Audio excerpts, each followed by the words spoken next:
Geico presents sharing versus oversharing. Earlier this week, Claire Tippins shared a princess nickname generator, 3 pictures of her dog wearing a tutu, and 2 online quizzes, including what candy is your dream castle made of? Claire, your sharing has tipped the sugar scale and turned into oversharing. But have no fear, princess. Geico has something worth sharing with your internet kingdom, like how you could save hundreds on your car insurance just by visiting geico.com. No magic wand required. Geico, 15 minutes could save you 15% or more on car insurance. Blog Talk Radio. Here we go.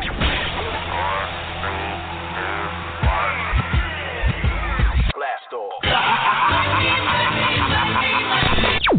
This is True Capitalist Radio. True Capitalist Radio. I am your host, the man they call Ghost. The badass of business. Give him capitalism or give him death. That's it. Period. Broadcasting from his Skyline office studios in beautiful downtown Austin, Texas. You sound fruitier than a box of Fruit Loops, for Christ's sake. And now, he'll take it from here. Your host, the prognosticator of prognosticators, the man they call Ghost.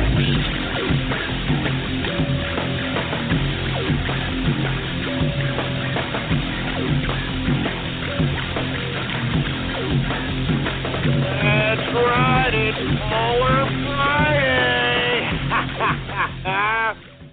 What's going on, folks? And thank you for tuning in with me to another edition of the True Capitalist Radio broadcast. And of course, I am your host, the man they call Ghost. And once again, folks, I want to thank you very much for tuning in with me. This is episode number 281 for all the folks that are keeping track of the True Capitalist Radio broadcast. And before we get into anything else, I'd like for everybody to spread it around like wildfire and let everybody know that we are live every Monday through Friday, 4 p.m. Central Standard Time, right here on blogtalkradio.com/ghost.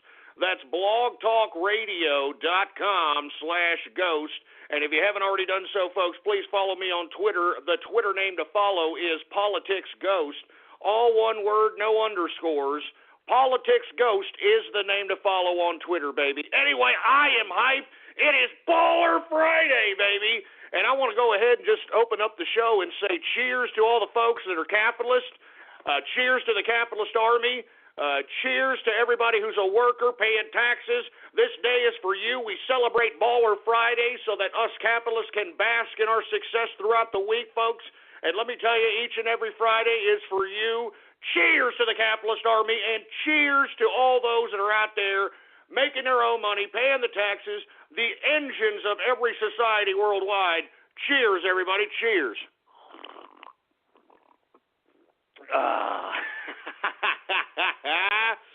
All right, folks, as you know, this is a Baller Friday edition of the True Capitalist Radio Show, which means we are going to go right to the phones here. It is a free format edition. We are going to discuss anything that you want to discuss.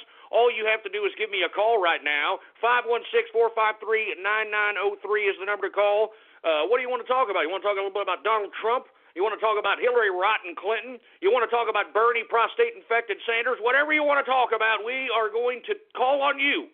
And you are going to be whatever the guiders of this show is. All right? Don't be some milky-licking fruit bowl that's going to cause all kinds of havoc as it relates to trolling. All right, boy? This is a serious show. I know that every Baller Friday, it's a free format, so we're doing all kinds of wicked stuff. We're just flowing with it. We're just going with the flow, whatever happens. All right? So we're going to go ahead and go to the phones right now.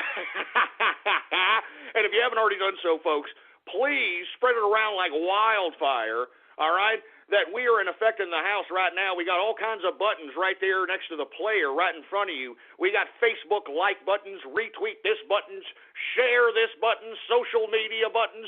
Use and abuse those buttons, baby, all right? It's just a freaking click, for Christ's sake. Anyway, folks, we're going to go right to the phones, and I want to talk to you. I want to hear what you have to say, what you want to talk about, what you want to discuss. You are basically at charge of this show today, so we're going to go right to the phones right now. How about 619? You're on the horn. Hello, what's up, Ghost? Hey, what's going on? Is this Asho? Yeah. Hey, what's going on, Asho? How you doing, man? Pretty good. Last Friday, I was at the Donald Trump rally in San Diego here. Yeah, I saw that you posted some of the pictures out there of San Diego. Give us a little bit of the synopsis of what you saw out there and the mood and the feeling out there, so on and so forth, man. Let us know. To be honest, it was pretty hyped up. Like, you can just, like, the hype, it was just, as soon as you entered the room or the convention center, the hype was just in there, like, even if you weren't hyped up, you got hyped up. He just hyped the place up, and he even mentioned that this is the safest place on the planet or something like that, and I felt like I was so safe. I'm not being biased here, but it really was. Like, I feel like no one was going to trigger me or no one was going to hit me or whatever. There's a lot of Mexicans, too. I wasn't the only one. Yeah, can you give us a little bit of the 411 on the demographics that were out there at the San Diego Trump rally? Like, what was the demographic? Well, I mean, what kind of people did you see out there? I saw Asians. I saw Mexican people, majority white, obviously, but I did see a lot of Asians, a lot of Japanese. I know how to distinguish Japanese. That's only Asians I know how to distinguish. But I saw a lot of Japanese, a lot of Asians, a lot of Romanians.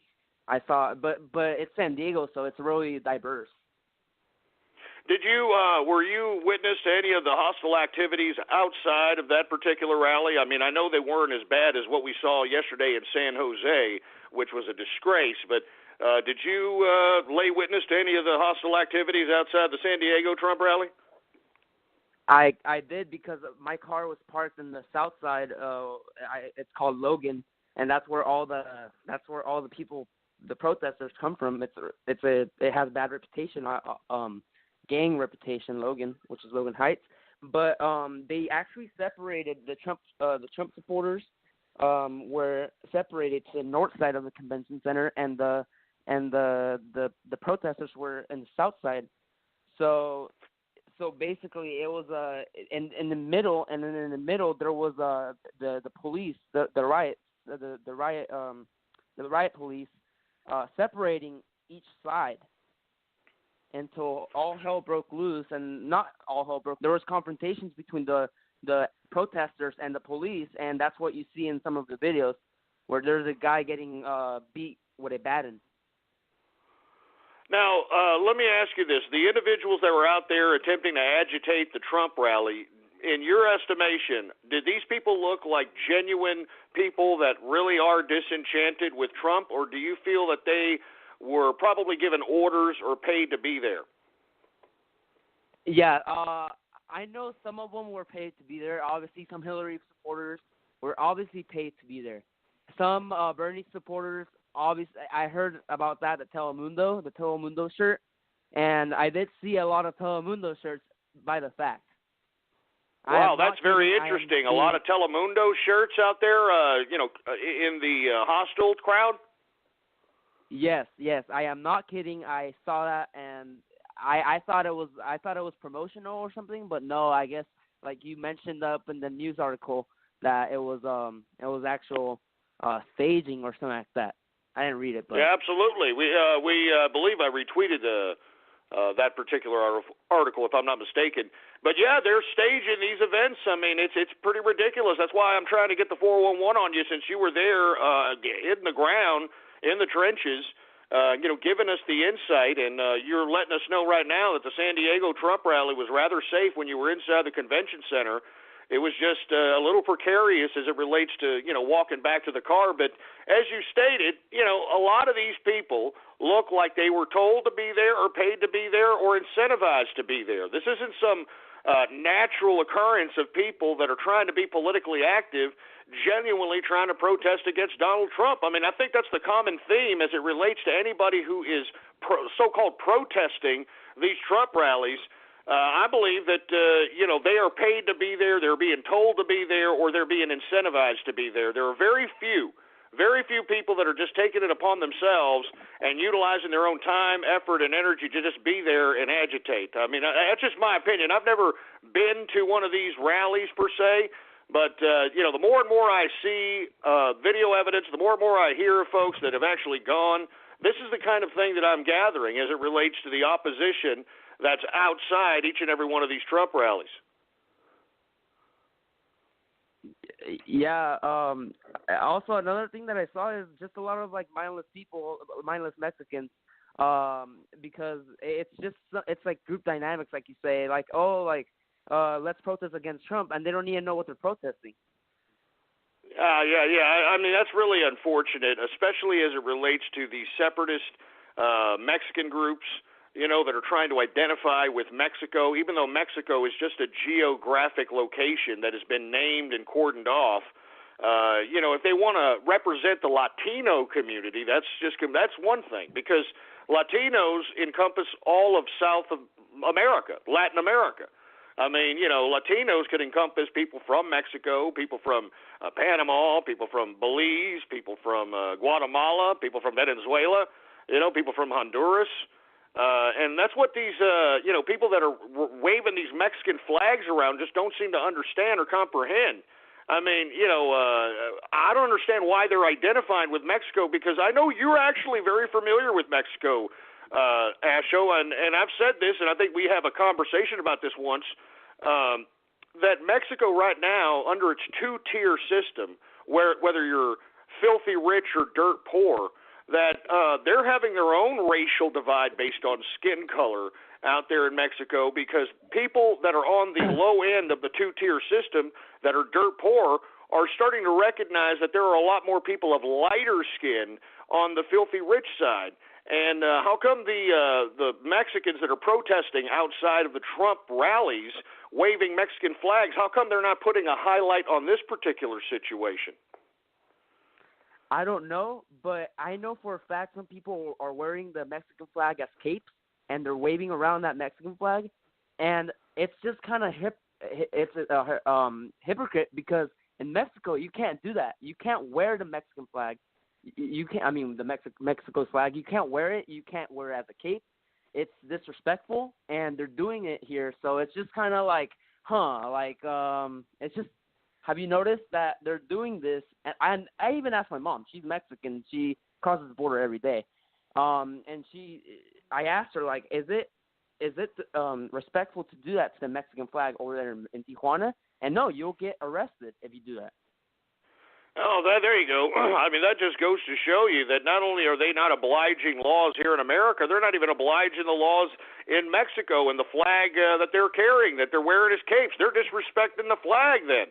That's unfreaking believable, man. Hey, Asho, I'd like to thank you for calling, man. You want to give anybody a shout-out? You want to, say your Twitter or any social media stuff? Well, just the Capitol's Army chat room, pretty much German Shepherd, Botch, Sergeant Joda, which is the admin, and Caperon, Tario Sarah, too. That's it. All right, man. Thank you for calling up, Asho. Anytime you want to call in, man, just call in. I'll call on you, sir. All right, for sure. Thank you. All right, man. Thanks a lot, man. I'm telling you, Asho. Do y'all remember the days of Asho? Oh, my God. This kid would, just literally badger the balls off of me, literally back in the day. I thought he looked like a Justin Bieber Mexican kid. I thought he was 8 years old, but he told me here recently when I came back that he was actually like 15 years old, and he just didn't go through puberty yet or something of that nature. But it's good to hear this young man turn into a upstanding capitalist, a man that wants to pursue his future, who wants to grow his endeavors, who doesn't want to just sit there and be pacified by some government bureaucrat dictating to him what his destiny will be, what his house will be, how much food he can have. I'm telling you this right now. It is good to see Asho every time I see him. Anyway, I don't want to sound like I'm part of Asho's fandom, but I'm very proud of the young man. And let's just go ahead and say cheers to Asho, member of the Capitalist Army, a longtime member of the Capitalist Army, mind you. Cheers, baby, cheers. Anyway, folks, once again, we are taking your calls right now, 516-453-9903. It is a Baller Friday free format edition. We're going to go right back to the phones. Do we got some more callers, engineer?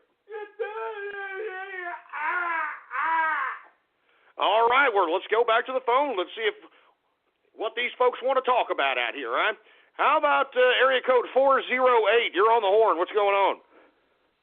Hey, Ghost. Happy Baller Friday.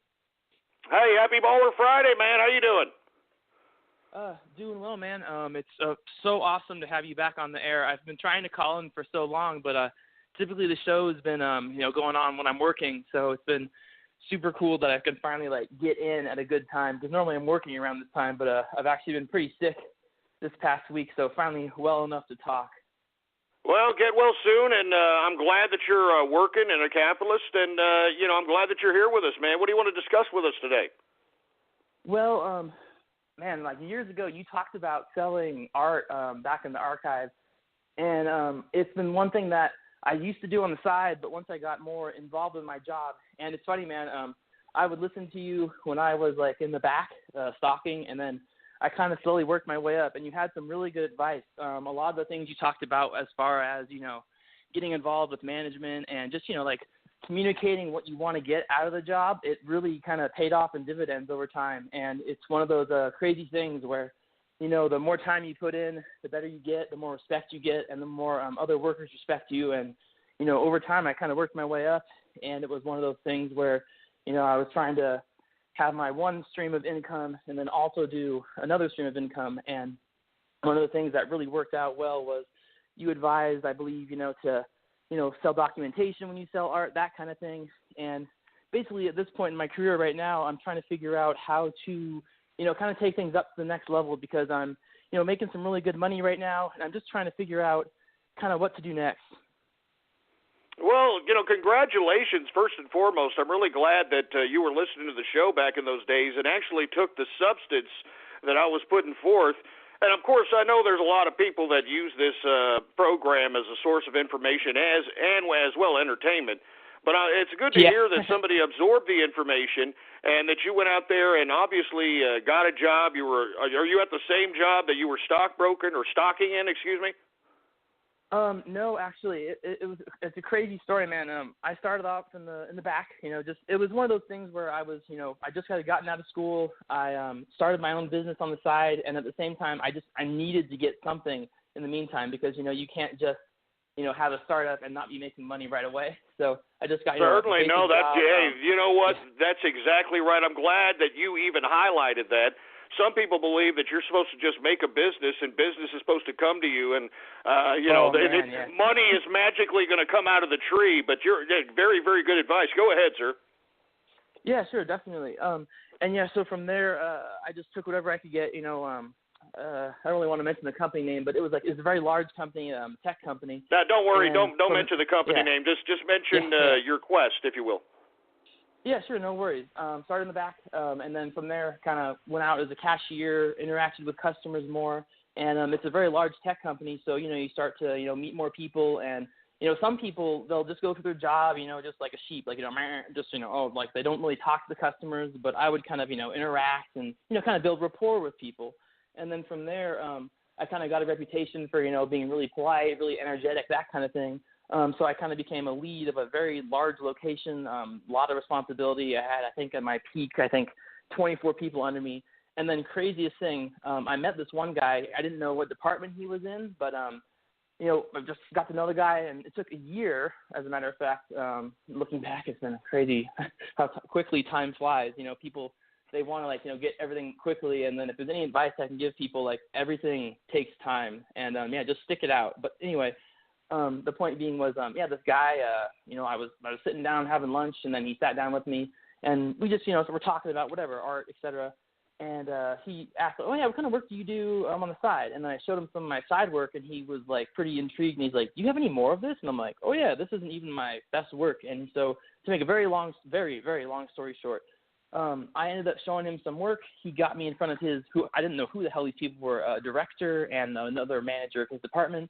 And I ended up getting into a design engineering job. It took wow. Well, now, you see, now I'm really glad that you told this story because, you see, it was basically you and your own initiative and your own communication skills that maneuvered you into the opportunities that you're in at this point in time. That's a very good story. You want to continue on with it? Do you have some more to say about that? Yeah, sure, absolutely.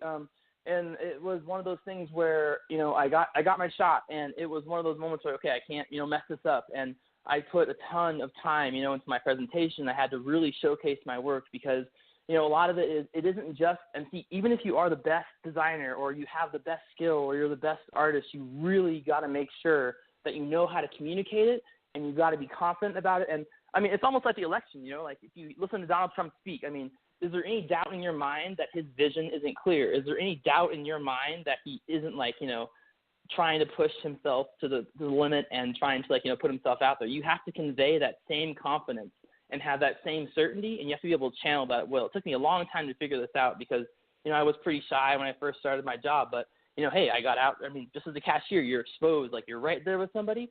And then it went from those skills as, a cashier interacting, with hundreds upon, in some cases thousands of people a day to, me being in a, this boardroom. I had, 16 strangers I never had met, and I'm up there presenting and showing some of my work, showing my attention to detail, and, they were ask you questions, and you just have to really be on your game. But from there, it led to, I'm like, this is the thing. Like, I had no idea how prestigious the department was, but from the first interview, it went from that to the board interview, and then I had, no joke, man, 7-hour interview. They grilled me in a little tiny room, and it was like super high intensity. But 8 months later, and that's the thing, 8 months later, I ended up getting the job finally. But that was the thing too. I didn't just interview and then stop. I got to meet every person that I interviewed with. I got to know them all, and I met some of them in the cafe. They all like recognized me. They were like, "Oh my God, you have this skill set," and I'm like, "Oh yeah," and then all that carried over. So after the interview, I contacted each one of them, like,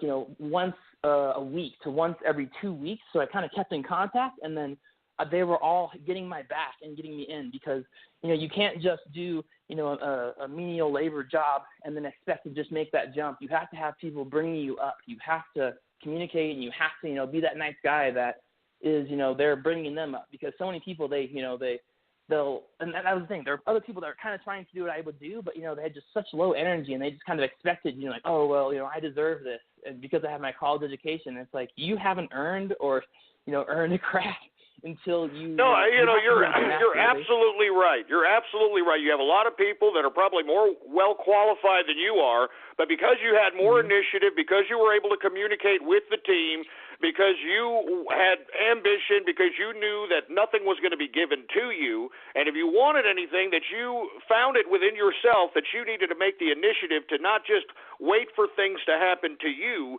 You made the initiative to go out and see if you can make things happen for yourself.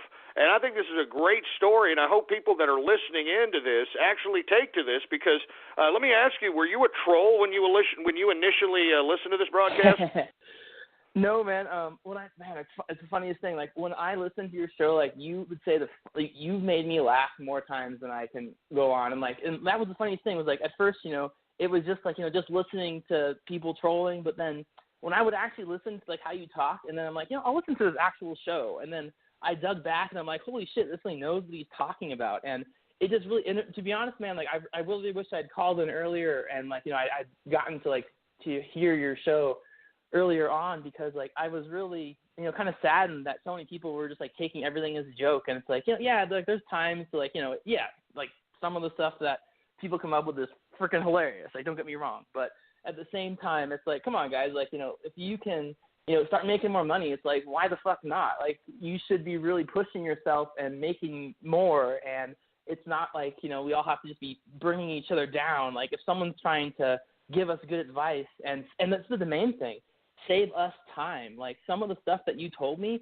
saved me a lot of time. I mean, especially for, like, aside from the I had, selling art.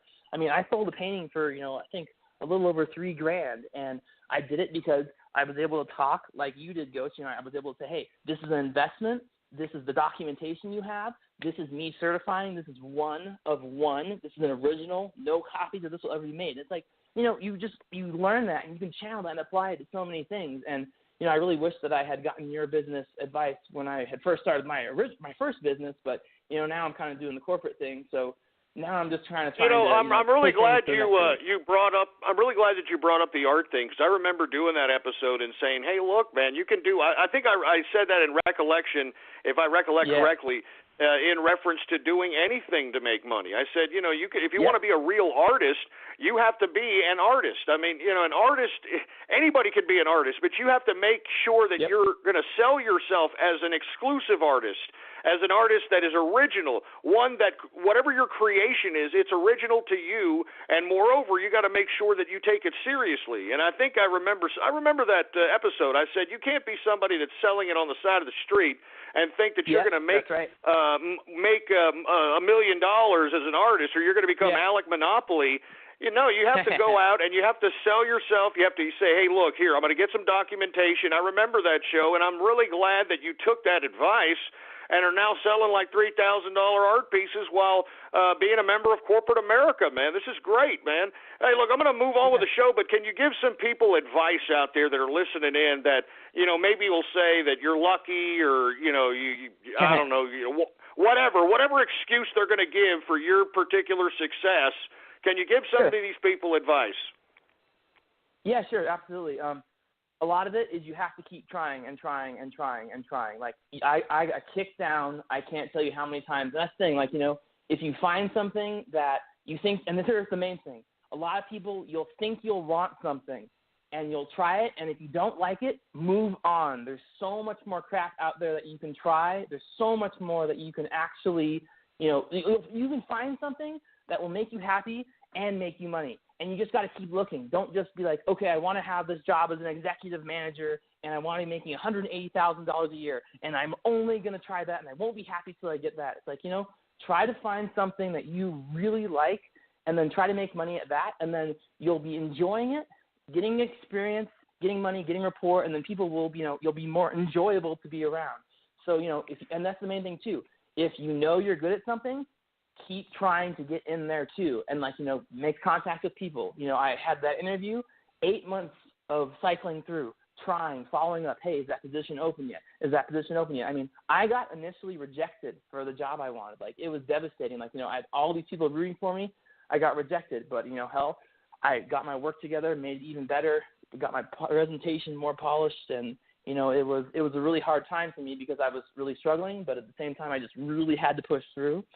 So, you have to keep trying. No, I don't mean to disrupt you. Now, when you were struggling and you thought that everything was turning against you, and you thought that maybe at times you were thinking about giving up, possibly, right? Yeah. Definitely. Yeah. It really. Now, what motivated you? What is it that motivated you to keep going? Because some of these people just don't understand how to motivate themselves. I mean, amidst life, because that's life, man, and that's what a lot of these people just don't understand. Life isn't going to go your way. I mean, just because you're good at a video game, or you're good at these types of things, it doesn't mean that life's going to go your way. So when life, slaps you in the mouth and you feel like giving up, what was it for you that motivated you to keep going and figure, look, I'm gonna make this happen, or I'm gonna go this direction, or I'm gonna keep going? What is it that motivated you, sir? That's an excellent question. I guess it was a combination of things, but to kind of summarize on for you, I would say it was kind of, I had a vision for, what the quality of life I wanted. I wanted the quality of life because, like, my parents, they're pretty successful, but at the same time, they could have done things so much better. And it's like, I knew what mistakes not to make. And it's like, if I just could get this, I know I can do better. And then the other part of it was I knew I could be good at the job if I was given the chance. So I just was like, okay, I can, just keep building rapport. And it was just one of those things where it's like, if I can just get in to this department in any level, I can work my way up again. Because, hell, I did it. It's a stupid job with, stocking, fruit or whatever the heck in the back, to, being a cashier, to a manager, to, a multi-area manager, and then to a project coordinator. And then it's like, okay, if I can do that, I can do that same strategy in this higher, more elite department. And it's just one of those things where, you have to, I think that you've said this multiple times too, you got to figure out the quality of life that you want. And I think the biggest thing, and this is the biggest thing that I've kind of learned more recently, is have a vision for what you want. You know, setting goals is one thing, but, you know, having the overall vision for what you want out of life is way more important. Man, that is excellent, excellent story. I want to thank you very much for tuning in. Do you want to give a shout-out, or do you want to plug something or anything like that, sir?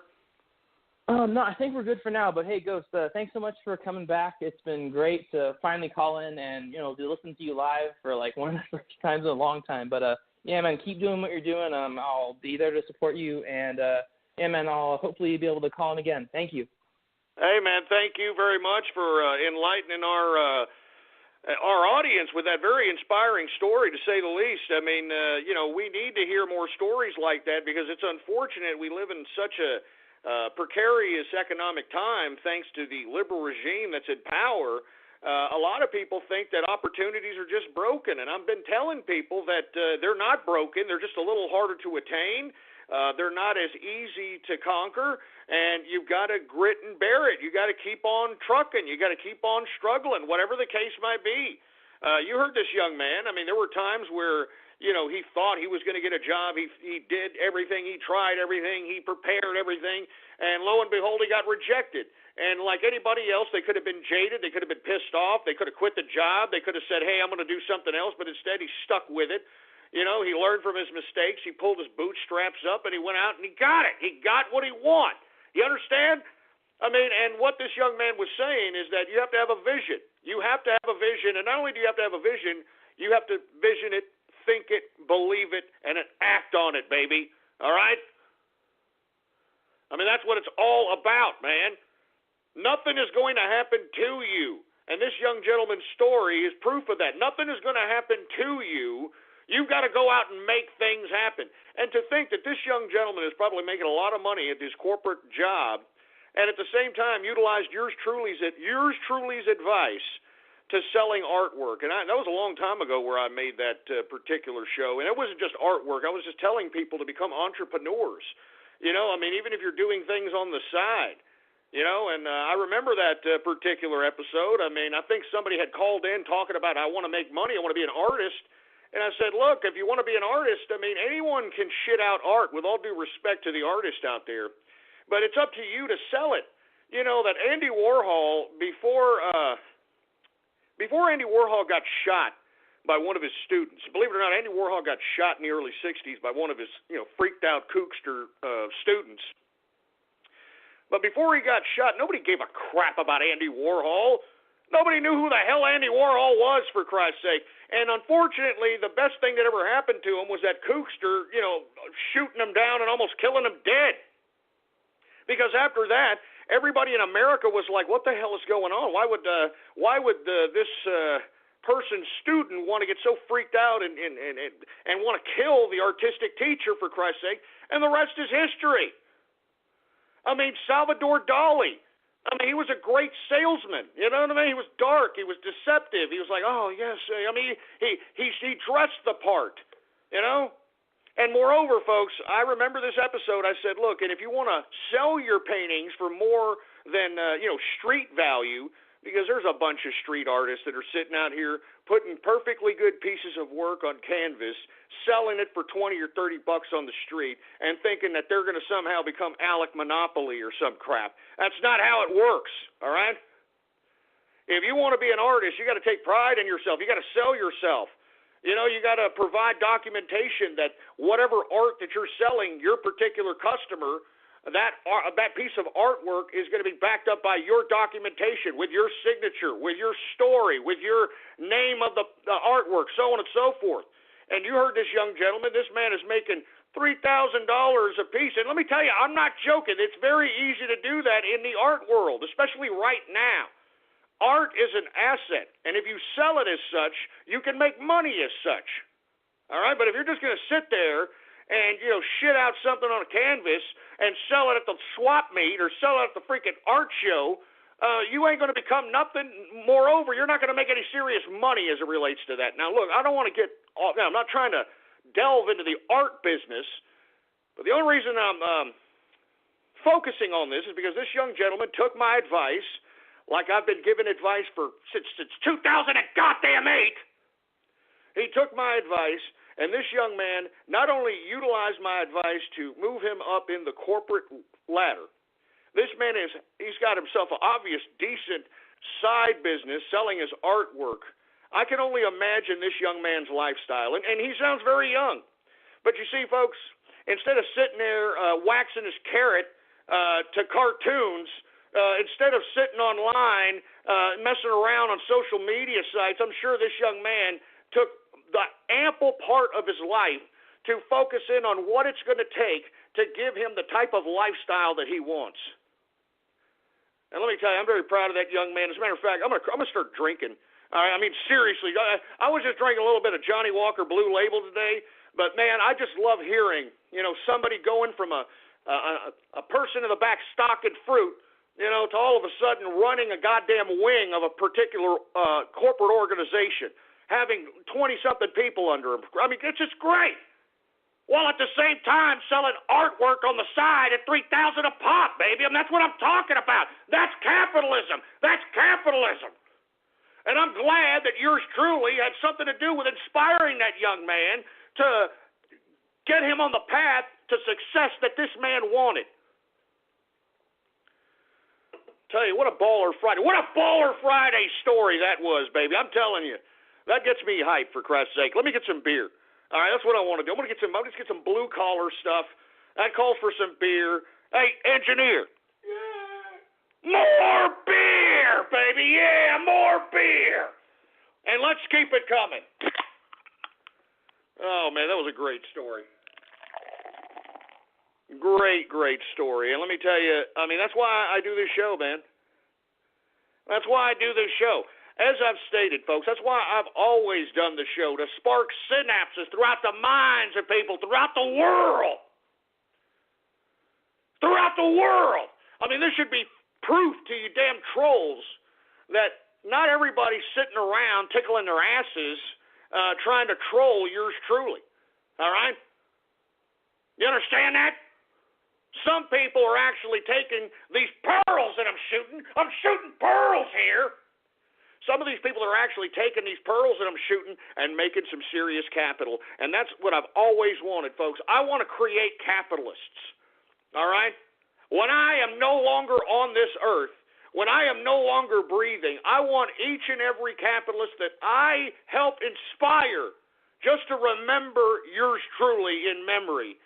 Because that's how you live on, baby. You live on through teaching others. Giving others information that can fashion their lives, that can make themselves better. That's how you live on. That's how you live on. And that's why, folks, I do this show, I mean, seriously. Because the public education system sure as hell ain't doing it. The collegiate education system, so-called higher education system, ain't doing it. Somebody's got to do it. Somebody's got to give the straight dope to these people and let them know that, hey, look, the only person that's going to care about you is you. And unless you take the initiative to go out and instead of waiting for things to happen, making things happen, that's the difference between you and a capitalist. Anyway, folks, very inspiring story. I really appreciate it. Let's continue going, shall we? All right, 516-453-9903. It's a Baller Friday, free format edition of the True Capitalist Radio Show. We're taking your calls. We're talking about anything that you want to talk about, so please call in. We're going to discuss whatever you want to discuss. Let's talk about it, all right? How about 971? You're on the horn. Hey, Ghost. How's it going, man? Happy Baller Friday, man. Happy Baller Friday, man. What's going on? What do you want to discuss this evening? So I was wondering maybe why prostate-infected Sanders isn't going after Hillary Clinton is because maybe Clinton knows something about the skeletons in Sanders' closet, maybe? Well, I'm sure possibly she does. I'm sure there's a lot of skeletons in Bernie Sanders' closet, but I mean, he's pretty damn close as it relates to this poll out there. The latest poll has him ahead about a couple of points. Why he's not widening that lead by going after this woman in this email scandal, I don't know if you heard Trump here recently. I mean, he is going right at Hillary rotten in this email scandal. He's even saying that she deserves to go to jail and that if he becomes president, he is sending his Department of Justice right at Hillary Rotten Clinton to investigate what really went on and to prosecute her to the fullest extent. So, I mean, that's how serious this particular email scandal is, and that's why Donald Trump is pouncing on it. Why Bernie Sanders isn't, I have no idea. But even if she does have skeletons, I mean, what could she possibly have? I mean, she has worse skeletons out here. I mean, unless she knows where, Bernie Sanders buried a, kid he killed or something of that nature. I don't see why he's not doing this whatsoever, man. I mean, what kind of 411 do you think that Hillary Rotten has on Bernie? To be honest, I have no idea what kind of blackmail she could possibly use. I'm sure everybody has something, right? But even if she did have something, like you said, he could come back with whatever. Don't you agree, though? Don't you agree that this man, I mean, why isn't he going after her on this email scandal? I mean, doesn't it prove that there's something behind the scenes as it relates to the Democrats if this man is not going to pounce on this to solidify his victory? I mean, literally, he needs 69% of the remaining delegates to win the nomination. 69% of the delegates. Even though he's won all these primaries and caucuses, he still needs 69% of the delegates. And if he was to win California, if I'm not mistaken, I think that wipes out 30% of that 69% or something of that nature because of the delegates. I mean, there's a crap load at stake out there in California. So, I mean, do you agree that this man not going after Hillary Rotten Clinton's email scandal is something nefarious behind the scenes that Bernie Sanders is not telling his supporters, because if he did, he probably wouldn't have the support, period. Am I correct? Or would you agree with that assessment, as I should say? Yeah, 100% Ghost. He just does not want to win. I mean, of course he doesn't, man, and thank you for calling in, by the way. Of course he doesn't want to win. I mean, that's what I've been telling these Bernie Sanders idiots, man. They want to believe, they want to feel the burn right up their ass, and for whatever reason, they just don't want to face reality. I mean, they need to face reality that Bernie Sanders is not a serious candidate. If he was a serious candidate, he'd be going right at Hillary Clinton's email scandal just like Donald Trump. I mean, man, I'm serious. Donald Trump said that she should be in jail. She should be in prison. And he said that if he's elected president, he's going to send his attorney general right after Hillary Rotten Clinton, right after Bill Clinton as well. I mean, he's also alluded to the fact here in recent speeches that this Bill Clinton's global initiative, this Clinton Foundation, is a complete and utter scam. Complete and utter scam. He was quoted as saying in a speech, Donald Trump, that Hillary Clinton has accumulated $1 trillion deficit in trade with China under her tenure. Under her tenure as Secretary of State, all right, has given up $1 trillion in trade to China. Meanwhile, you have Bill Clinton getting millions of dollars to speak by Chinese billionaires. Now, isn't that a little bit fishy? And I'm telling you, folks, this is not just Chinese as an example. They do this with everybody. I mean, what the Clintons are doing is complete and utter organized crime. It's disgusting. This FBI investigation needs to come out. She needs to be prosecuted. She needs to be put in jail. And if necessary, if we see evidence of treason, well, then we need to dispense justice accordingly. Because let me tell you, folks, what this woman is doing is literally racketeering, exploitation. I mean, I could go on and on, for Christ's sake, man. Complete and utter fraud. I mean, just pathetic. I mean, treason. I mean, the bottom line, treason. Bottom line, treason. So, of course, Bernie Sanders is not serious, for Christ's sake. If he's serious, he'd be all over that goddamn Hillary Rotten Clinton email scandal. He'd be all over it. He'd be out there saying, hey, I'm Bernie Sanders, and you need to vote for me because I won't be doing treason activity like Hillary Rotten, who went out there and gave out classified documents on a private server. I will not have a private server. I will have a people's server. It will be on the people's server. And this way, you guys will have to go and wait in line to see my email like you'll have to wait in line to get your food. Anyway, you know what I'm saying, folks, all right? He'd be going right after Hillary Rotten Clinton's jugular if she was serious. Or if he was serious, he'd be going right after her jugular, and he's not doing it because he's not serious. He's not a serious candidate. He's a bunch of crap. And let me tell you something. That's why you got Donald Trump calling out Bernie Sanders, saying that if he doesn't get the nomination as the Democratic nominee, then he needs to run as an independent. And I guarantee you he will not run as an independent. You mean to tell me that he's going to throw out all that money that was donated to the campaign contribution account to Bernie Sanders for president? You mean to tell me he's going to go and blow that on a ridiculous independent run? I mean, he can't even get on the ballot in a lot of states at this point in time if he decides to run as an independent. I'm serious. The deadline for a lot of these states to be on the presidential ballot's gone. He's not going to spend his retirement money, which I have always alluded to in my opinion. I've always suggested that this man is utilizing this presidential campaign to accumulate all kinds of money in his campaign contribution account so he can retire in the sunset.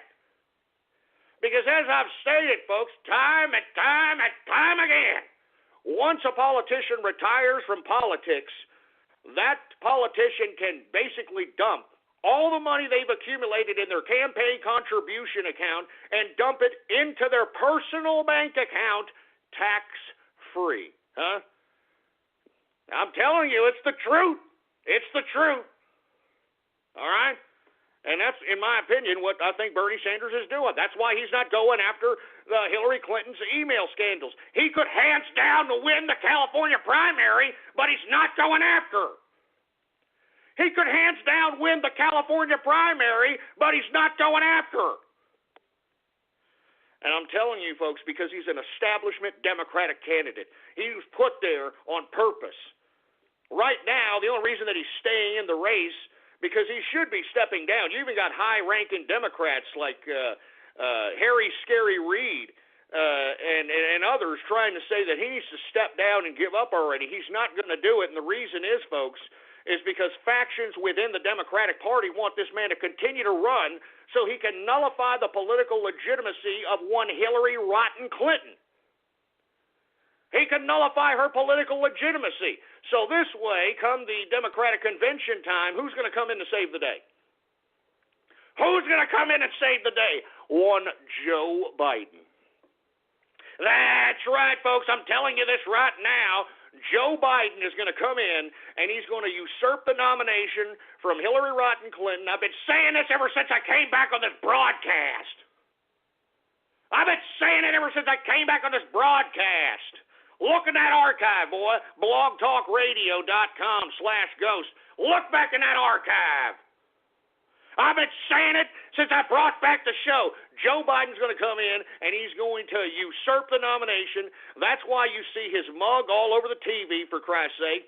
That's why he's even alluded to the fact that he would, quote, pick Elizabeth Warren as his vice presidential nominee if he was to run for president. I mean, and why do you think political Pocahontas over here, Elizabeth Warren, is out here flapping her fat, dumb, stupid, cheap slap-a-hoe fingers on her keyboard, tweeting at goddamn Donald Trump, trying to get some goddamn agitation out of the man. Because she is trying to put the damn political spotlight on her, so when Joe Biden usurps the nomination from the damn Democrats, everybody knows who damn Elizabeth Warren is, huh? The cookie-cutter hipster, for Christ's sake. Jesus Christ. I mean, this is sick. This is stupid. It's stupid. God damn it. But this is the Democrats for you, folks. All right? This is the Democrats for you. This is what's going to happen, and that's why I'm telling you, all you Bernie Sanders fans, y'all are beating a dead horse, all right? I mean, I don't know why you guys are even wasting your goddamn time. All right? But I know why, because you ain't got nothing but time. You know what I'm saying? You ain't got nothing but time, you goddamn Bernie Sanders pieces of trash. And you make me sick. Bunch of cuckold connoisseurs is what you are. A bunch of cuckold connoisseurs. That's what I call these goddamn Bernie Sanders supporters, for Christ's sake. Jesus Christ. Anyway, folks, let's go ahead and get to some Twitter shout-outs right here, right now, live on the broadcast. All you have to do to get a Twitter shout-out live right here on the show is to retweet the first tweet on my Twitter account. And the Twitter account, folks, is Politics Ghost. All one word, no underscores. Politics Ghost is the name. And retweet the first tweet that says True Capitalist Radio now live. All right, True Capitalist Radio now live is the tweet that you need to retweet to get a goddamn Twitter shout-out on this broadcast. All right, do we have any Twitter shout-outs, engineer? All right, well, let's get to some Twitter shout-outs right now. Woo! All right, we got the officials cozy in the house. We got the Brody Network in the place. We've got Haza Ha-Ha. What's going on? We've got David's Nashfun. I'm sorry if I butchered your name, for Christ's sake. Who the hell else do we got? We've got Fun Time with Jane Fonda. Oh, man, let's not talk about Hanoi Jane, all right? Let's not talk about Hanoi Jane, that stupid piece of trash, all right? Let's not start talking about that broad. That broad actually went to the North Viet Cong out there. She went to the freaking Viet Cong trying to agitate prisoners of war out there. That broad's a treasonous bitch. She's a treasonous bitch. Damn Jane Fonda, you piece of crap. What choice do Californians have in this election? The biggest one of all.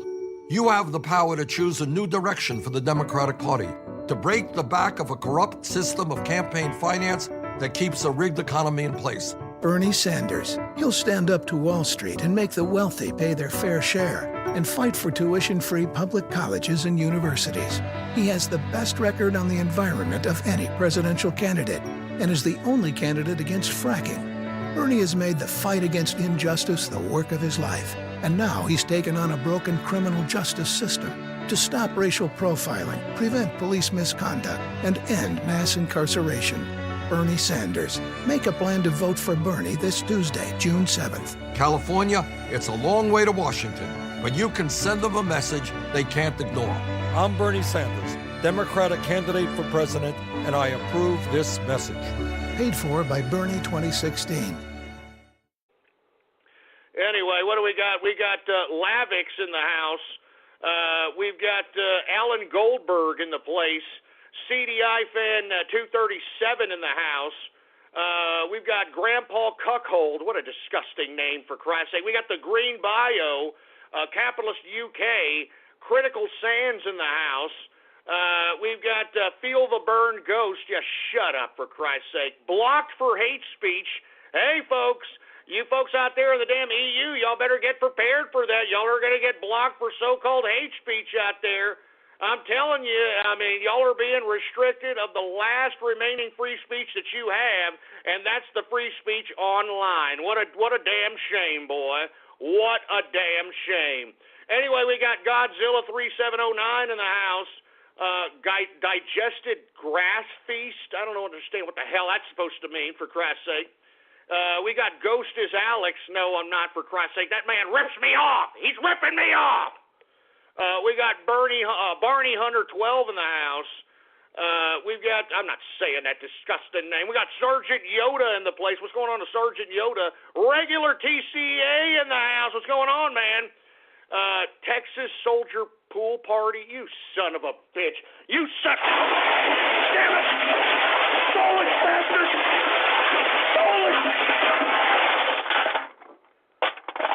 God damn you soulless pieces of crap. God damn you. Don't you even go there, God damn it. Don't you even go there. Don't you even go there, boy. I'm telling you this right now. Don't you even go there. I'll stop these goddamn Twitter shout-outs. I'll stop this Baller Friday show. It's been a good Baller Friday show, for Christ's sake. It's been a good Baller Friday show. And look at what y'all are doing, huh? Y'all are taking a dirty, yellow, bubbly piss on this show, for Christ's sake. Go screw yourselves, all right, boy? Go screw yourselves. Give me the mic. Give me the mic. Give me that freaking mic, for Christ's sake. Enough of this crap. We've got Hales Blade Land. We've got Seth Rollins 1488. We've got Dirk Pitt in the house. What's going on, Dirk Pitt? Once again, you want a Twitter shout-out, retweet the first tweet on my Twitter account. Politics Ghost is the name. All right, Politics Ghost is the name. Charlie bit my leg. You son of a... Look, enough, all right? Enough of this crap. Enough of Viet fucking Nam.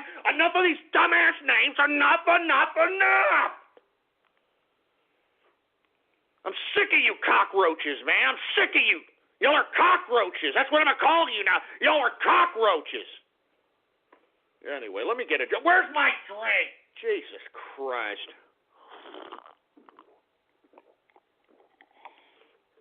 Ugh.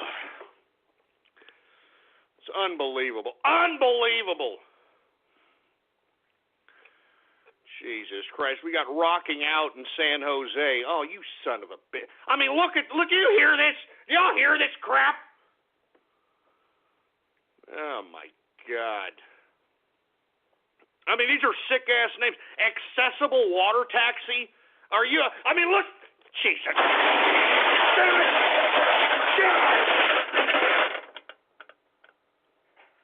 This is not funny, man. This is not freaking funny, you jerk dicks. It's not funny.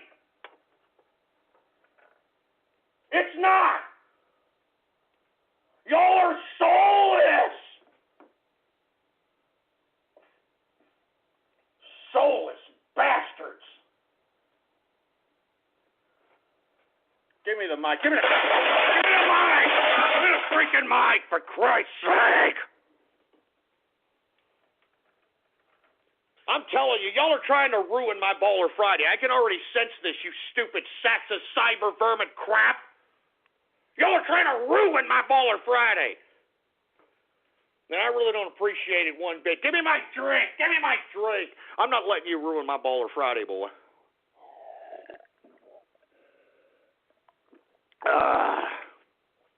More beer, for Christ's sake, man.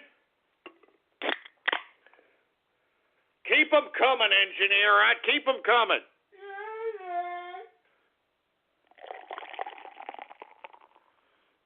Jesus Christ. Look, you know, I'm trying to consume some alcoholic beverages in moderation here, but folks, I mean, do you hear the kind of abuse that I'm taking on this internet? I mean, I'm trying to give out free Twitter shout-outs out here, and you listen to this sick crap? It's sick. I mean, look at this asshole. I turn good food into poo. That's his name. I turn good food into poo. Jesus Christ. Here's Ghost is Handsome. I wonder if that's a male. We got laser tag at UCLA. Oh, Jesus Christ, man. I mean, I don't even know if I should continue to doing these freaking Twitter shout-outs. These are sick. These are sick. These are freaking sick. Oh, my God. Eels for Ghosts, sailing on 6th Street. Oh, that's just great. Liquidity in Austin, liquidity markets. I mean, this is great. This is good. God damn it, enough. I'm tired of it. I'm tired of it. Enough of the goddamn rain jokes. Enough of the goddamn Viet fucking Nam jokes, all right? Enough of this crap. I'm not a cripple, all right? The rain that's going on out here in Texas is serious business, and screw you, Harp. Screw you. And look, I don't want to talk anymore about Viet fucking Nam, all right? I don't know how many times I got to get through your goddamn head. Give me the mic, all right? Give me the mic. God damn it, give me the mic. Give me the mic. God damn it. God, give me the mic.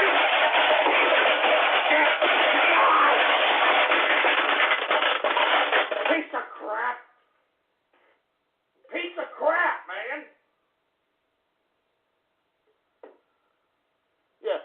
another name here, huh? Engineer, $15 an hour. Oh, Jesus Christ. What, now we got engineer advocates now? What, the engineer deserves $15 an hour?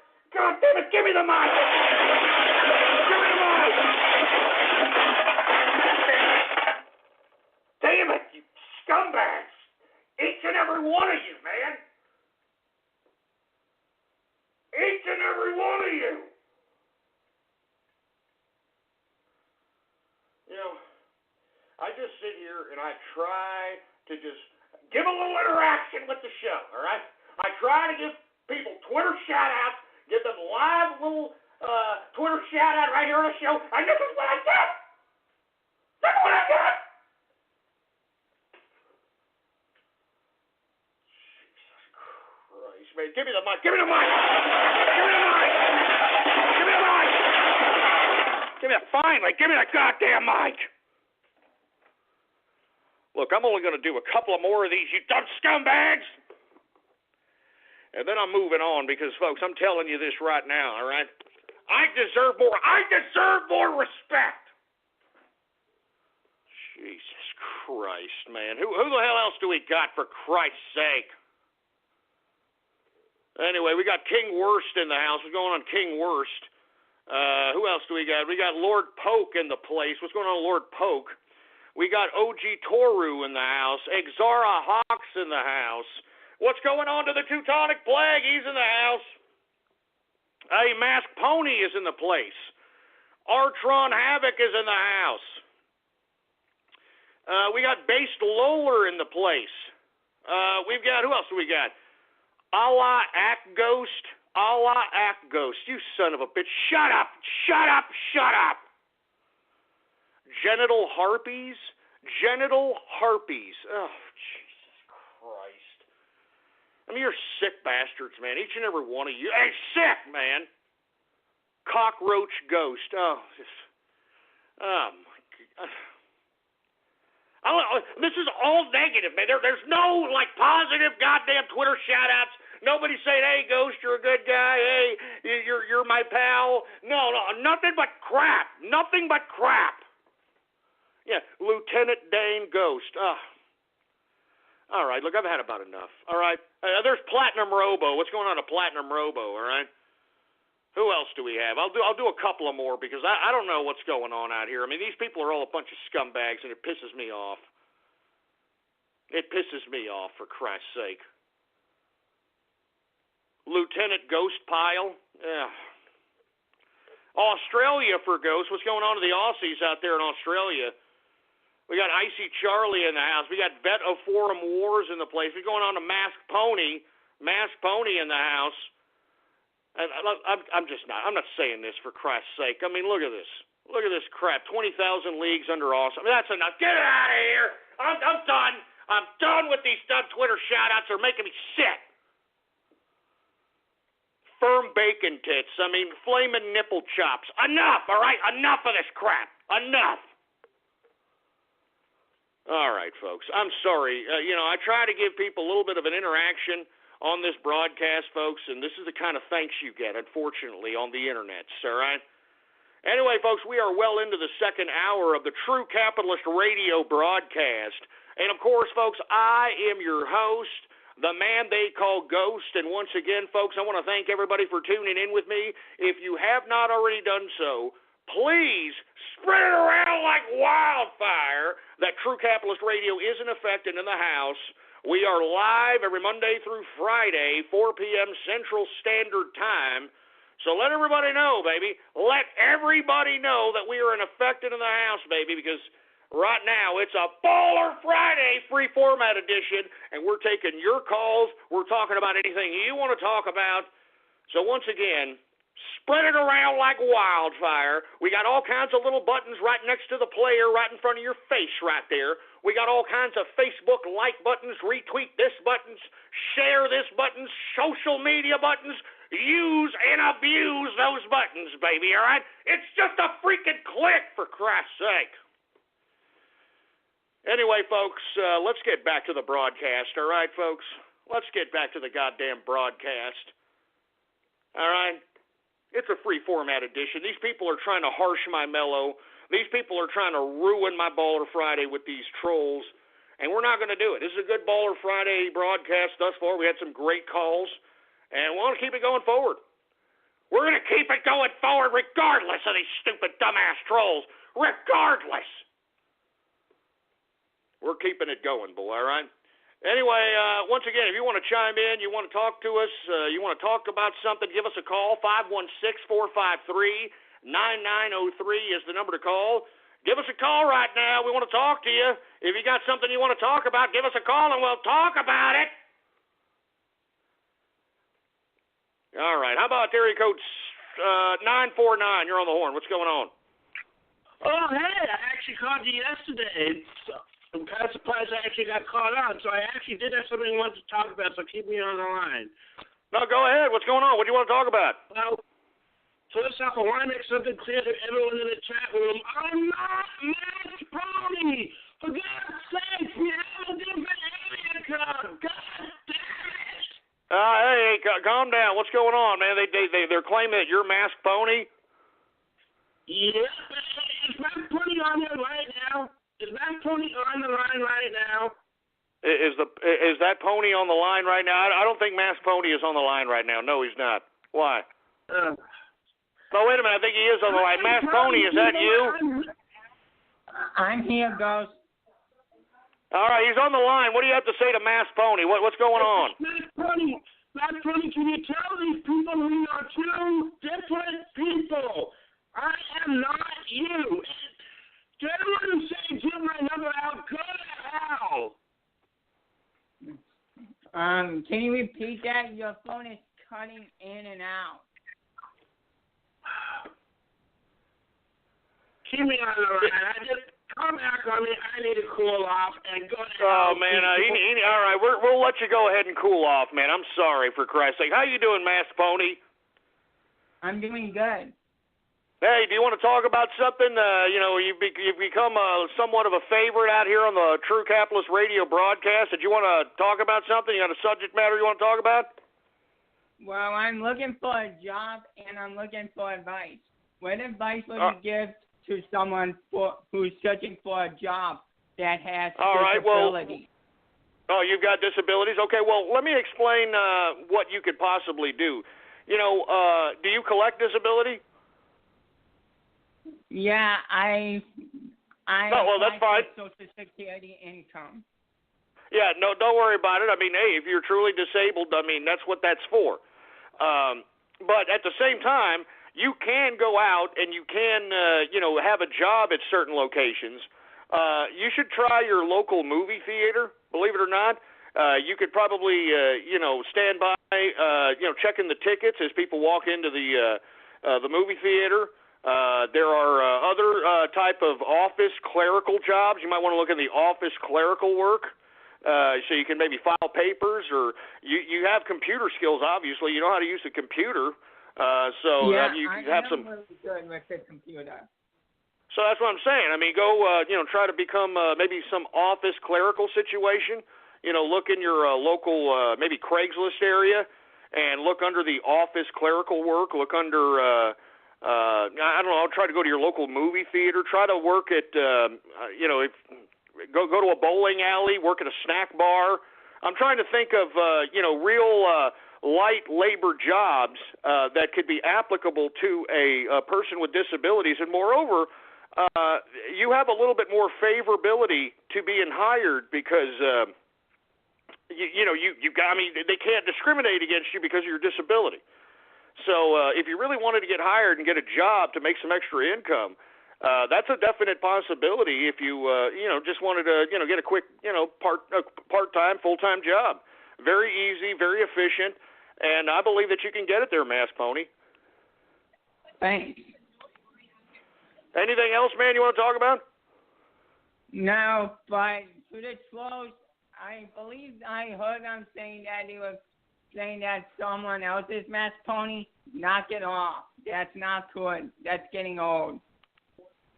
Yeah, I know. We'll come back to you later on, Masked Pony, but, try to take some of that advice. Just because you have a disability doesn't necessarily mean that you don't have to, or you're excluded from making some kind of side money, extra money. I mean, and once again, I am not against disability. I mean, if somebody is genuinely disabled, that's the whole reason why we pay taxes to take care of folks that need genuine help, that can't really take care of themselves to their fullest capacity. I mean, but what pisses me off is when you have these people that are collecting disability for ridiculous nonsense, you know? Like, I saw some woman, and I've said this time and time again, but I saw some woman on one of these court shows. I believe it was Judge Judy, I believe it was. And Judge Judy, she loves to read these people that are collecting entitlements to freaking Riot Act. Asked her, you know, what's wrong? Do you work? No, I don't work, baby. Well, what do you do? I collect disability. Well, what's wrong with you? You look very fine. She just straight up looked at Judge Judy and said, my legs be hurting, so I collect disability, baby. My legs be hurting. Oh, yeah, that's a disability. That'll prevent you from working. I mean, give me a freaking break. Even if you're in a wheelchair, you can go out and work. All right? Unfortunately, I don't think Masked Pony could work as a telecommunications job, but somebody who is handicapped, who has a little bit better of an articulation in their speech pattern, could potentially go out and become a telemarketer, could be a customer service representative, a receptionist. You know, somebody who answers phones. You know, I mean, I work for a call center. I mean, this is what I'm saying, folks. I mean, all you got to do is just think about these things. Money is out there, especially right now. There are a lot of people hiring because nobody wants to work, because everybody makes more money sitting on their fat jelly asses collecting government entitlements, food stamps, food card, welfare, child support, and all that other crap, that there are a lot of jobs available for ambitious individuals that want to make something of themselves. Because I'm telling you this right now, this gravy train of Obama welfare food card America is going to come to a complete end here after this damn presidential cycle. All right? And I'm telling you, all you folks that are out here that have been eating your fat jelly ass off on the taxpayer dime, don't you think that you are not going to be held accountable for that fraud. Do not think that you are not going to be held accountable for that fraud, boy, because you are. All right? You are. I'm serious. I mean, I don't blame Donald Trump when he does this. What do you think he's talking about when he talks about cutting the fraud, waste, and abuse? What do you think he's talking about? He's going to turn the bureaucrats, if they want their jobs after Trump is in office, to go through all those books of everybody who's collecting a goddamn government entitlement and see if these people are actually validly poor, disabled. I mean, and I'm telling you, we're going to take that money that you've been collecting for the past 8 years, scot-free. We're going to take it out of your ass, you scumbag son of a bitches. And look, if you don't think so, you keep thinking that, all right? If you don't think so, you keep thinking that, you see what happens. You see what happens. Jesus Christ. Let's go ahead and continue on, folks. Once again, free format edition, Baller Friday, 516-453-9903 is the number to call. Let's continue going, shall we? All right.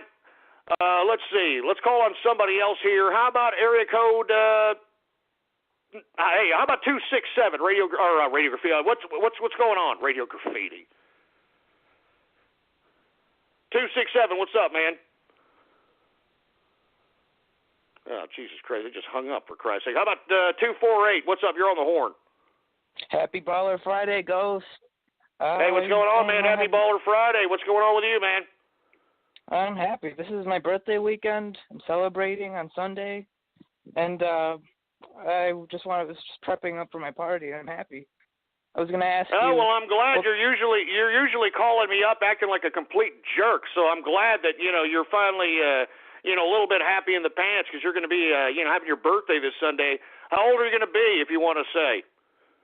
19. I'm working 19 years old. You got 2 jobs? Yeah, part-time. Oh. I mean, yeah. But they're $10 an hour, so it's like $20. Plus you only get taxed once, right? So I'm happy. Well, it depends on the tax bracket that you fall into. Are these 2 part-time jobs? Yeah. Oh, well, you have to do what you have to do. Full-time. One of them is about to be full-time, so that's good. Yeah, that's good, man. You just have to do what you have to do. You have to go out and work, and I'm glad that you're getting paid $10 an hour. That's kind of considerably higher than the minimum wage at this point in time. But just keep doing what you're doing. All right. You've basically said screw college. No, I'm just going to. I don't blame you if you college. did. Look, I'm not judging you. I actually believe what you're doing is the better thing. I actually think that if you go out and you work and you want to get yourself ahead in a certain specific industry, then work in the industry and move yourself up. You heard that one caller earlier today, right? Yeah. I mean, that's what I'm saying, man.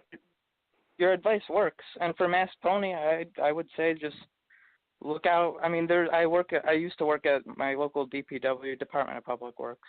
You just like mow lawns, be the janitor of the city, and you can be there. They'll teach you. I mean, unless they like you, you know what I mean. Yeah, of course. Well, when you work for a municipality or any kind of bureaucratic system, it's a little political as opposed to skill-based. But man, as long as you're making a living and utilizing the revenues that you're generating from your labor to progress your life, I mean, that's what it's all about. This is the time to work. I mean, really, right now, this time when you're young, you're about to turn 19 this Sunday. Happy birthday. You're young, man. You should be working your ass off. Do you still live with your folks? Yeah, unfortunately, but I'm hey, an apartment. No, hey, look, if they're willing to let you stay there, you don't have to pay them rent or something, or do you? No, but I think I want to, because it's just well, gets you no, right. no, hey, take advantage, man. Don't, I mean, you might want to, buy them a steak, or you can take them out to eat or something of that nature. But take advantage while you can. I mean, and moreover, don't blow your cash either if you're working. I mean, go out and save some of it. I wouldn't necessarily save it in a bank, but I would buy gold. I would, do something. Diversify that particular money that you're making. Put it in something. Put it in something valuable. Put it in an asset. Do you like comic books? No, but I do like investing in something, then like selling it back for more than it was, kind of. Absolutely, man. That's what you need to do, man. I mean, right now. Go ahead. I like invest in there's like these garage sales around these neighborhoods, and you just look, spend some cash, a little bit there, and then sell it back to like a pawn shop and get twice as much as what you get, and it works out. It's a good hobby to do that. I mean, and sometimes I buy video games, but I don't play them as much. I mean, but it's good to have, and I like buying books. So. Do you have any assets on right now, or are you just beginning in your capitalist endeavors? I would say beginning. I'm thinking of continuing community college, just little by little, one class once in a while. I mean, I don't like colleges. I just like working, and I don't spend a lot of money on myself or anybody else. I just like having in them bragging rights. No, hey, I mean, you should go out and be able to make as much money as you can, and, if you are going to make a purchase, make sure it's going to enhance your life, man. I mean, go out and try to make a goal, all right? You're 19 years old.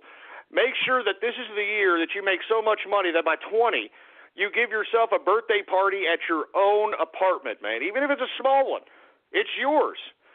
You know what I'm saying? It's yours. And this way you can start your own life and be the master of your own domain, man. And since I'm, ambitious and whatnot to just work, I just love working. I don't know why. I mean, there's nothing wrong with that. I'm about to get, another... I don't know if it's right to get a third job, but this one doesn't let me work a lot because my two jobs currently don't like it when I work too much. I mean, you can't work more than what part-time gives you, but they just I don't take my breaks and stuff because I don't need it. I'm energetic. I can do this. Of course, you're 18, going to be 19, man. Are you kidding me? I mean, this is when you should be working your ass off, making as much money as you can, buying your first car, putting the down payment or putting a deposit on your first apartment, going out there and accumulating assets, buying your own furniture. I mean, doing your own thing, man. I mean, this is what it's about. I mean, I would live with your mommy and daddy for at least, or just mommy, whoever, for at least till you're 20. And then when you're 20, just get out, all right? I'm telling you, they'll be proud of you. And don't mess up. Don't bring in some broad or don't bring in some significant other if you're homosexual. Don't bring them in and have them use and abuse everything you've worked for, because that's the biggest downfall of everybody who has started off their life great they get a little lonely, and instead of buying a puppy or instead of buying a cat, they decide to go and get a significant other, and that significant other 9 times out of 10 is usually a piece of no good trash that makes no contribution whatsoever to the team, and as a result, it's the downfall of many young men who have set themselves up properly when they're young, and unfortunately downfallen when they're out on their own and got their own thing going. You know what I'm saying? Anyway, you want to give a shout out, or you want to plug anything, man? Just shout out to everybody listening. The comments people say to me and they have their own chat rooms. They're hilarious about me. Just shout out to everybody. Everybody's cool. And, all right, man. Hey, thanks a lot, man. I appreciate you calling in, and I hope that you have a safe birthday. And, go out there and keep hustling, man. What are you doing? All right? I mean, you're about to turn 19. This is the time to work your ass off, baby. All right? And then once you accumulate all that money, you put it into assets, baby, and make sure that crap grows for you. All right? So you can be the master of your own domain, so you can make things happen instead of waiting for things to happen. All right? Anyway, we got 973. You're on the horn on this Baller Friday. Yeah, hello, Ghost. What's going on, man? Nothing much. I'm in trouble with the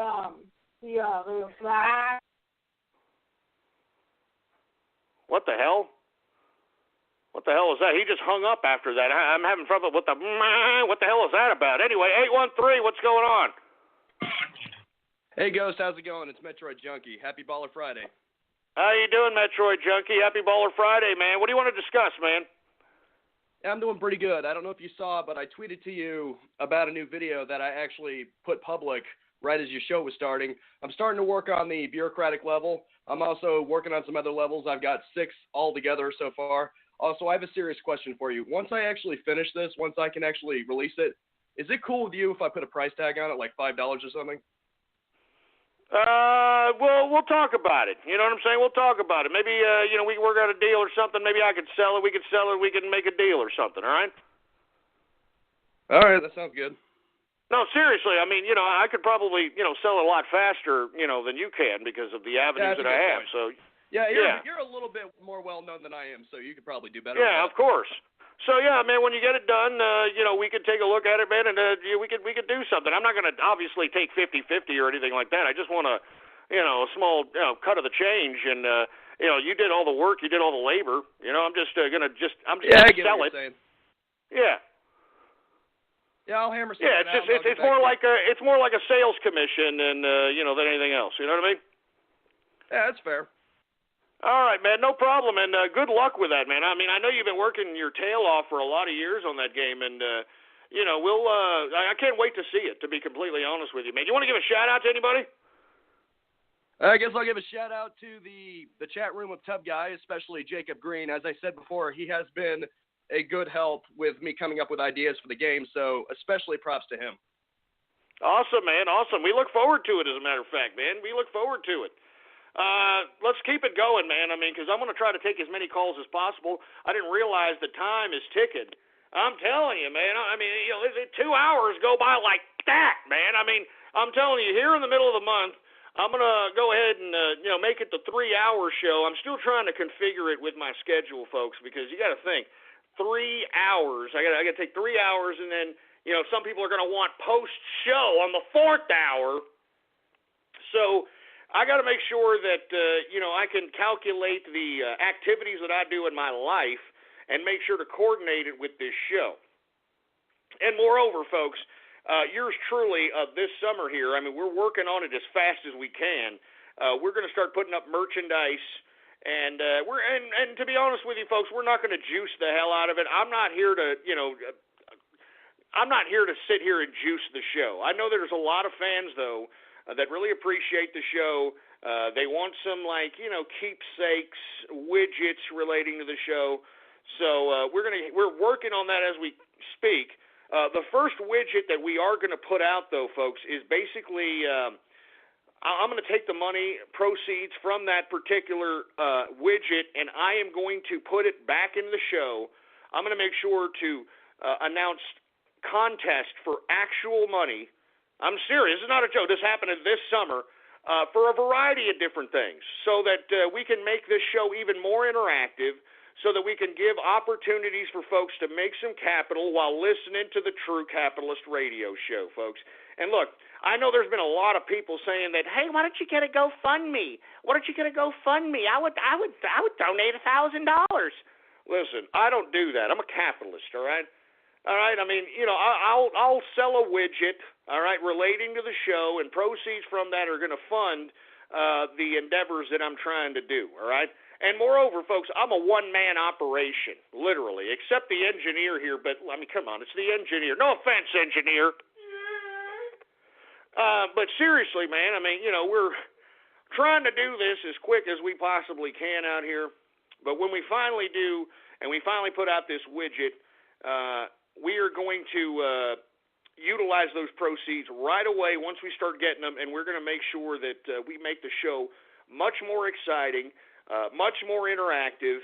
I'm talking about contests relating to edits, videos, anybody who makes anything viral related to the show. I mean, I'm just thinking about all kinds of contests where people on a weekly basis can partake in the show and be able to potentially make some money, man. I want to give away hundreds of dollars on a weekly basis so that people can keep listening into the show, and moreover, utilize a lot of the creativity that is encapsulated around the show. We got a lot of talented people who listen to this broadcast, artists, videographers, editors.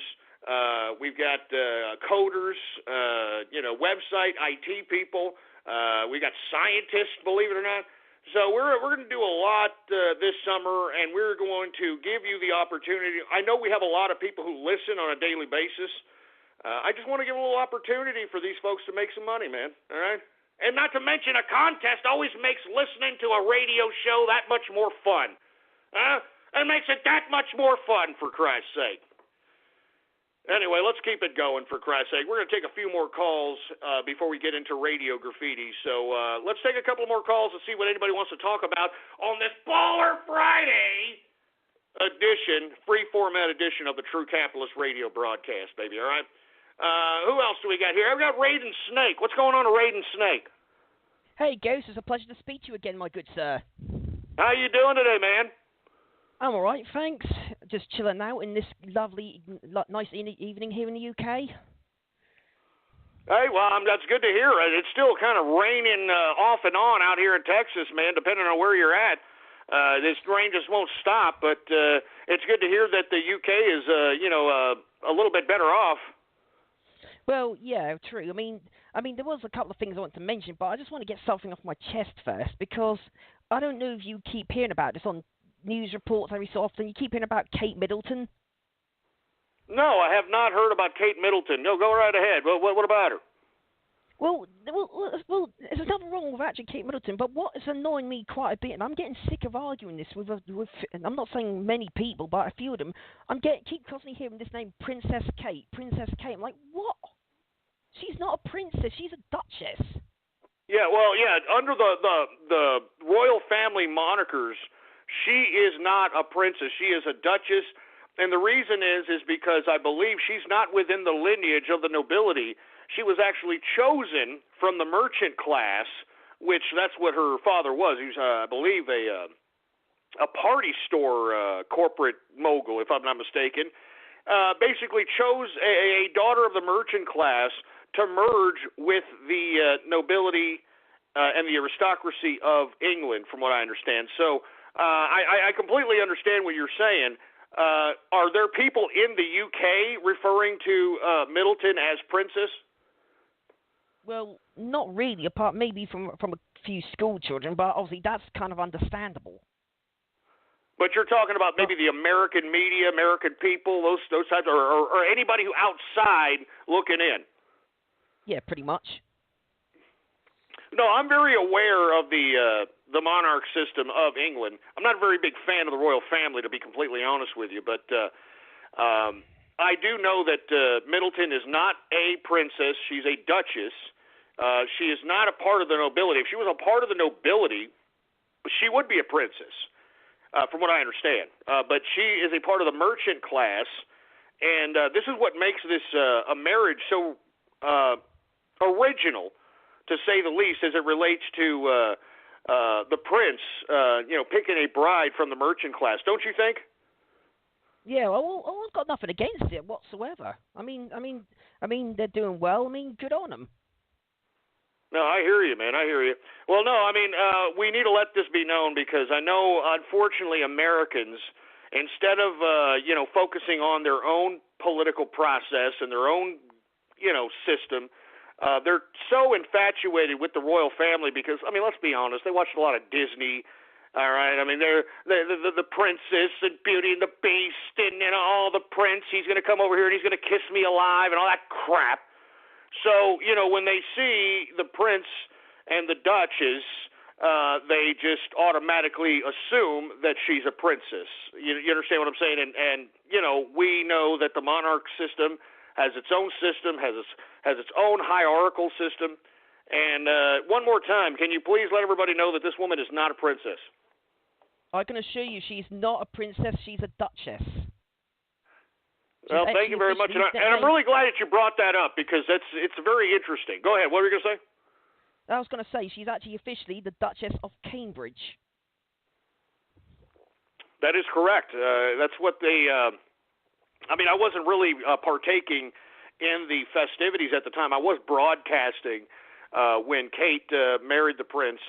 And that's exactly what they called her, the Duchess of Cambridge, not Princess Middleton. No, definitely not. Sorry to interrupt you. I was wondering if I can ask you something else. Go ahead, man. If I can.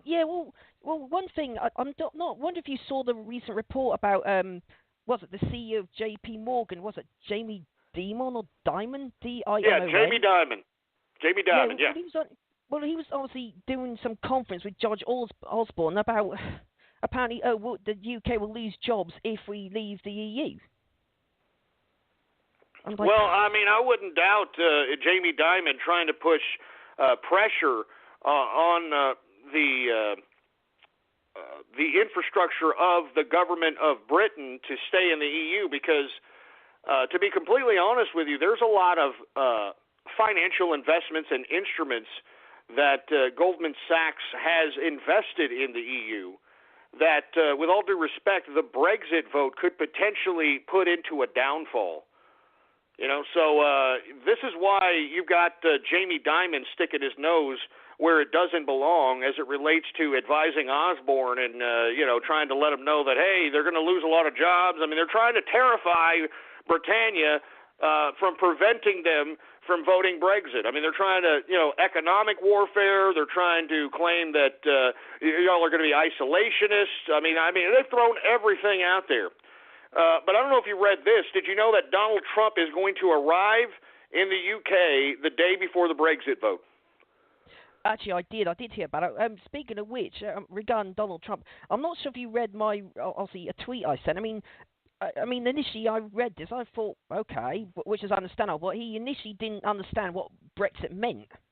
I'm not sure if you... No, I don't blame him. I mean, I'm very aware of that. I wasn't even aware of the full information 411 on Brexit when I first came back to broadcast. I mean, there's a lot to keep up with in the world, a lot of things going on. So I don't blame him. I wasn't even aware of that myself. But once again, I mean, once you become aware of it and you read up on it, you start realizing, oh man, this is serious business. I mean, it doesn't take one very long, especially an astute capitalist or somebody who's aware of themselves, to understand that this Brexit vote is a serious business, and there needs to be a level of independence back in Britannia. And I think that would, I think the Armenian genocide vote in Germany is a glimmer of hope for the Britannia Brexit vote. I mean, don't you agree? Yeah, I think so. Also, as well, there's one other thing I want to mention. Apparently, I saw this report on Sky News, I think it's a couple of days ago. Apparently, there was this live debate with David Cameron, and some student basically told him that he's scaremongering. Oh, my God, I saw that heated exchange with that. I mean, he got a little testy there. I think I saw that. I've never seen Cameron, get so disheveled, but Haven't you noticed that seems to be prevalent with bureaucrats nowadays? I think that the institutionalist bureaucrats know that their days are numbered. I mean, I don't know if you listened to yesterday's show when I broadcasted Obama stuttering like Porky Pig, which I had never heard, and I've been following Obama for a long time. I had never heard this man this flustered. The only time I had ever seen him flustered, and it wasn't in speech, it was rather in mannerisms and what he was doing, is when Ben Carson ripped him a new one in that national prayer breakfast, and Obama just had to sit there and take it like a redheaded beaten stepchild. And that speech was the actual speech that put Ben Carson on the spotlight, and that made him decide to run for president. So it's the same thing that I saw with Dave Cameron in this exchange. He got rather heated, and you could tell there's an element of desperation in this man. Yeah, well, obviously, he is desperate because obviously, I mean, he's now got people and his own party going against him, want to oust him out. They want to kick him out completely. Absolutely. I mean, I can't believe that this guy threw his whole political career. But then again, doesn't it make sense for everything I've been saying? These bureaucrats are soulless. They sell their souls to these international bureaucratic systems, and they could care less about their country. They could even care less about themselves. It's really, really sick, man. Anyway, you want to give a shout-out to anybody? Because I think I'm going to start Radio Graffiti there, Raiden Steak. Yeah, I do, actually. I want to shout out to your good self, the engineer, Kraskin, as always. Obviously, if he's on the line, if you can, get a chance to speak to him as well. Obviously, everyone in the Discord chat, obviously, and obviously everyone in the United Kingdom. All right. Hey, Raiden Steak, thank you very much for your insight, and thank you very much for your contribution. Hey, folks, it's about 25 minutes left in the live broadcast. It's been a very good Baller Friday edition, minus the goddamn Twitter shout-outs. But let's go ahead and get to Radio Graffiti. How about that? But before I do, let's go ahead and get some more beer, for Christ's sake. That's right. Let's get some more beer up in this. Oh, yeah, that's what I'm talking about. Anyway, folks, we're going to go ahead and get to Radio Graffiti. Hey, do we have any freaking callers, engineer? All right, well then let's go ahead and get to Radio Graffiti right now. That's right, folks. Radio Graffiti, the part of the broadcast where the spectators become a part of the spectacle. All you have to do is give me a call right now at 516-453-9903. And when I call on your Skype name or on your area code, you have exactly 3 to 4 seconds to say whatever it is that's on your mind, for Christ's sake. And once again, I do plead with you, don't be a goddamn Helen Keller deaf mute and say something worth the crap. All right? So let's go ahead and get to them right now. 812 Radio Graffiti. Hey, Ghost, I had something serious I wanted to talk about. You want to save me till after the show? Yeah, we could do a post-show. No problem, man. I'll keep you on the line. Just push the number 1 so you can take yourself off the queue, and then when you want to come back, push it again.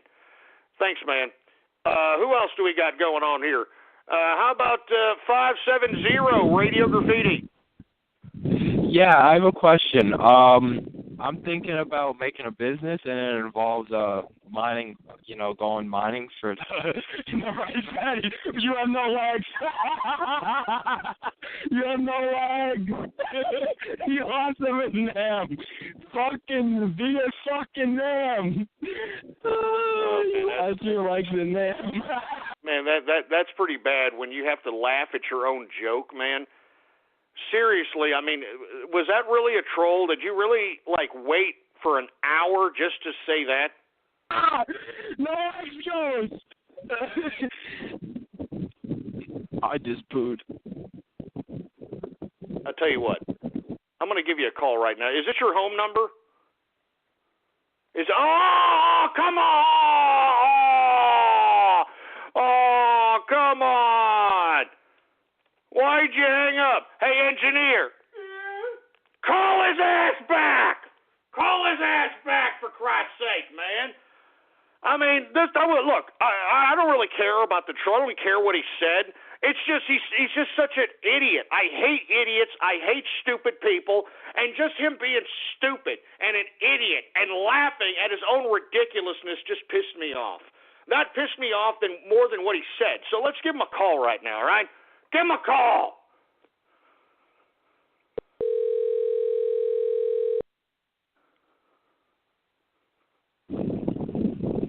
Ghost! Hey, what's going on, man? What happened? Oh, I don't know. I hung up because I thought you hung up. You weren't talking because I made you shut up. Oh yeah, well I'll tell you. Let me explain something to you, man. Is this your home number? Maybe not. It is. Is your mom anywhere in the vicinity or a parent or something? Because I definitely want to talk to him. Do I have to get him? Yeah, I want to talk to him. I'm not going to say anything bad. Well, I'm not your fucking nigger. Oh, yeah? Well, I'll tell you what if I give out your phone number, so maybe... You're a racist. Okay, I'll go ahead and give it out. 570-614-8219. Give this guy a call and help him out, for Christ's sake. Help him out. Anyway, we've got area code... I think this is Karaskin. What's going on to Karaskin? Radio Graffiti.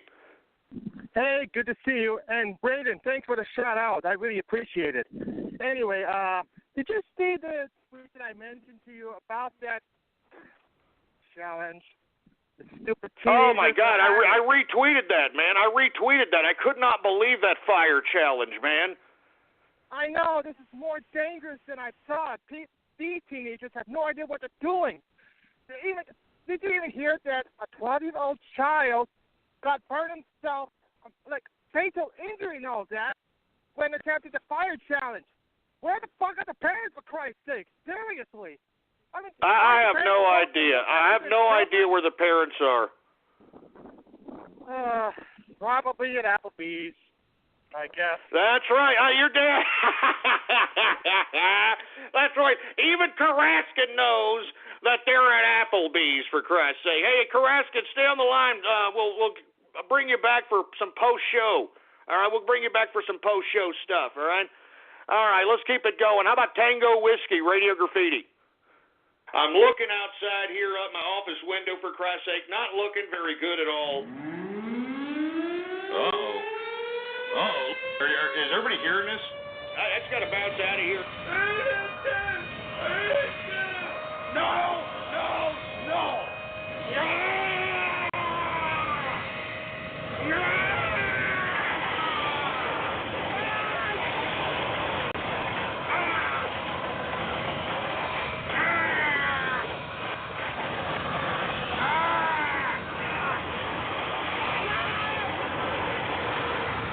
God damn it, Tango Whiskey, that's not funny, all right? That's not freaking funny. All right? What's going on out here in Texas is serious business, all right? Harp is being a prick. They're bringing all this rain, hail, all kinds of freaking tornadic activity, high winds, for Christ's sake, and they better stop it. And I'm warning you, Harp. I'm warning you. You're forcing me. You're forcing my hand, you son of a bitch, all right? I'm really seriously thinking about creating Orgon cloudbuster cannons and starting to sell those sons of bitches so that everybody throughout the world can start putting those sons of bitches all over their backyards, on their roofs, and start cloudbusting these goddamn sons of bitches out of the sky. Don't make me do it, Harp. Don't make me do it. Geico presents sharing versus oversharing. Earlier this week, Claire Tippins shared a princess nickname generator, 3 pictures of her dog wearing a tutu, and 2 online quizzes, including what candy is your dream castle made of? Claire, your sharing has tipped the sugar scale and turned into oversharing. But have no fear, princess. Geico has something worth sharing with your internet kingdom, like how you could save hundreds on your car insurance just by visiting geico.com. No magic wand required. Geico, 15 minutes could save you 15% or more on car insurance. Son of a bitch. Don't make me do it, boy. Mr. Seb, Radio Graffiti.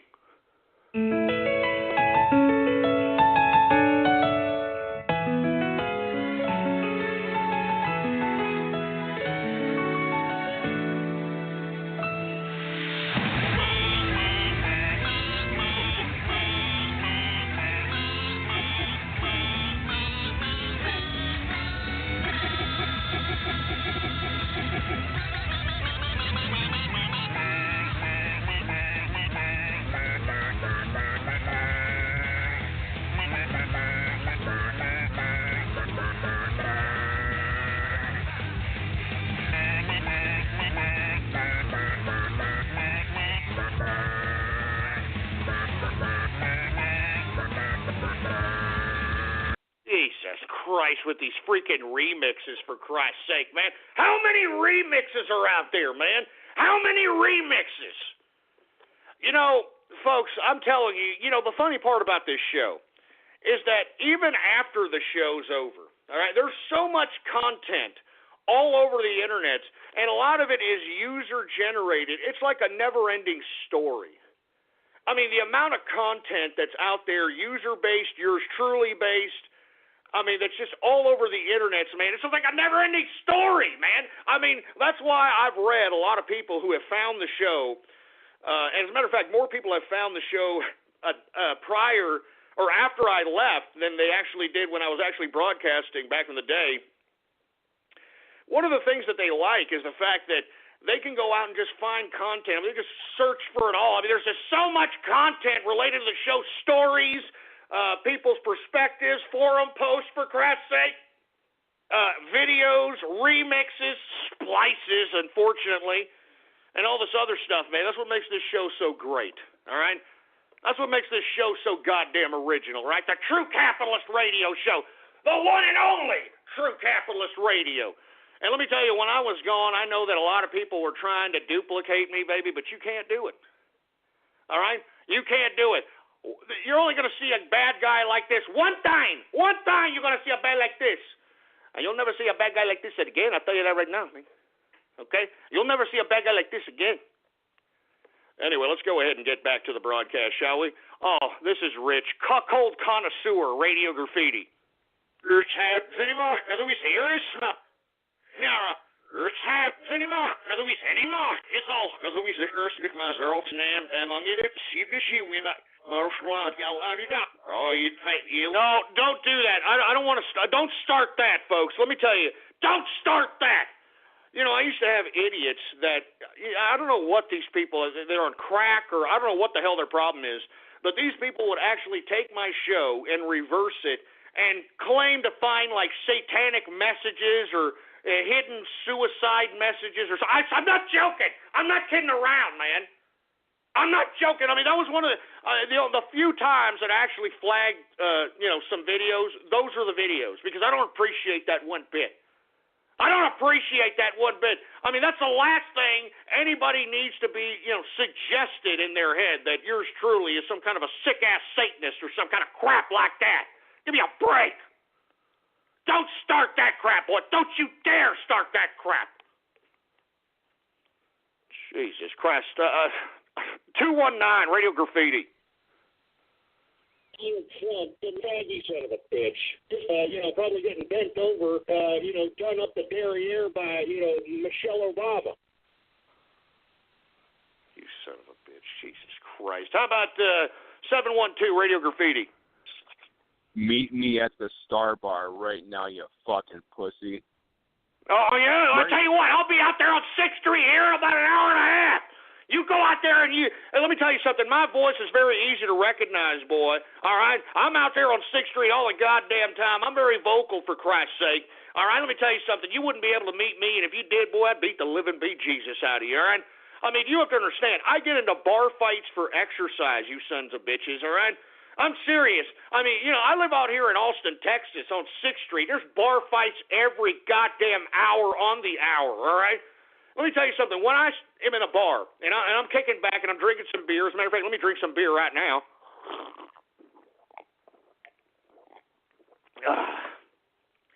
When I'm at a bar drinking some beer or drinking a libation and I sense that there's going to be a bar brawl, I start looking for somebody that's in the bar that I didn't like for whatever reason, whether I didn't like the way they looked, the way they acted, whatever. They talk funny, whatever. I look at them, I target them like the Terminator, and once the damn bar brawl starts happening, I just start going up to that person and punching them in the face.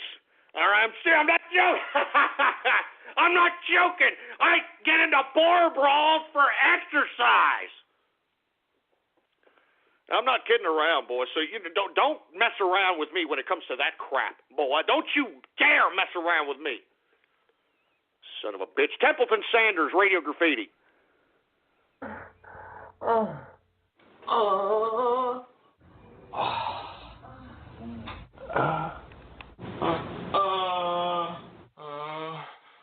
my God. look, get a room, asshole. How about baseball doc or radio graffiti? The faggots kill all the gays, and the faggots kill all the gays, and the faggots kill all the gays. They're lesbians too, because they eat their own poo. They put urine in a pot and they make their own stew. I bet you're gonna throw up when you see what gays do. They drink the diarrhea in the back of J. Crew. It's true. Oh shoot, the song's so stupid. Fuck Jews. Damn it, Hitler. What? What did he do? Will he do? Man, look, Jesus Christ, what did you find the most offensive song to play and decided to put it on radio graffiti? That's hateful. That's hateful right there. Horrible. Horrible. Pivot idiot, radio graffiti. Oh, look, I'm playing with my pink wills right now. Yeah, Grandpa Paul. Yeah. Take my underwear off.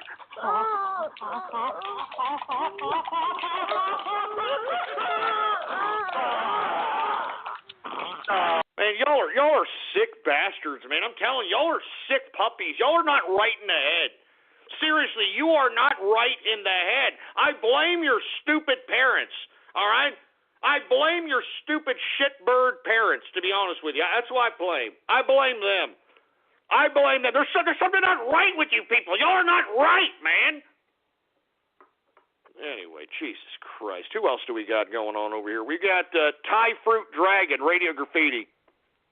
On! And that's right, old Bible, and I'm lawyer, we are shit's hand, or you know, understand. Well, when I was nimble, is if I the girl will be on it, I'll pick your girl, No, don't start that. I'm serious, man. I don't like that crap. I don't like that. I mean, that's the last thing that I want. I don't want anybody saying, oh, look, Ghost, proof Ghost is reptilian, proof Ghost is Satanist, or whatever the hell they used to do back in the day. Taking crap that I say on this broadcast, putting it backwards and claiming it's saying the devil is good, the devil is my pal crap. That's crap. It's garbage. It's garbage. It's garbage. I'm serious, man. I don't want to, let's not go there. Seriously, I don't like that crap. I don't like that crap one bit. One goddamn bit. Doss the Boss, radio graffiti.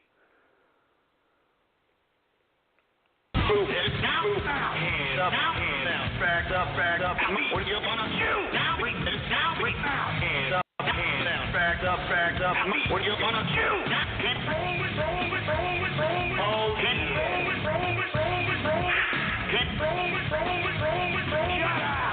You son of a bitch. All right, I know what you're doing. All right, I know what you did there, all right? Trying to mix me with that freaking Limp Bizkit song. Keep rolling. Shove it up your ass. 205, radio graffiti. Ghost, I found your legs in a rice paddy. Oh, Jesus Christ, here's this idiot. How about Benito Ghostini, radio graffiti? I'm going to get a Charlie Buster, okay? And I'm going to start directing that son of a bitch all into the jungle and start busting these Vietnamese out here. I'm not joking around. How about that, Charlie, you stupid sack of crap?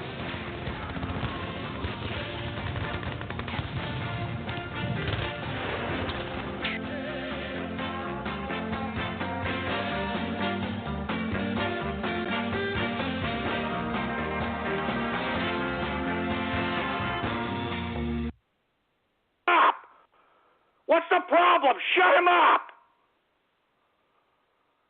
Jesus Christ, man! What the hell is going on here? It makes me sick. Jesus Christ. Anyway, folks, I mean, I don't know why. I don't know what's going on with you people. I mean, there's something wrong with your goddamn.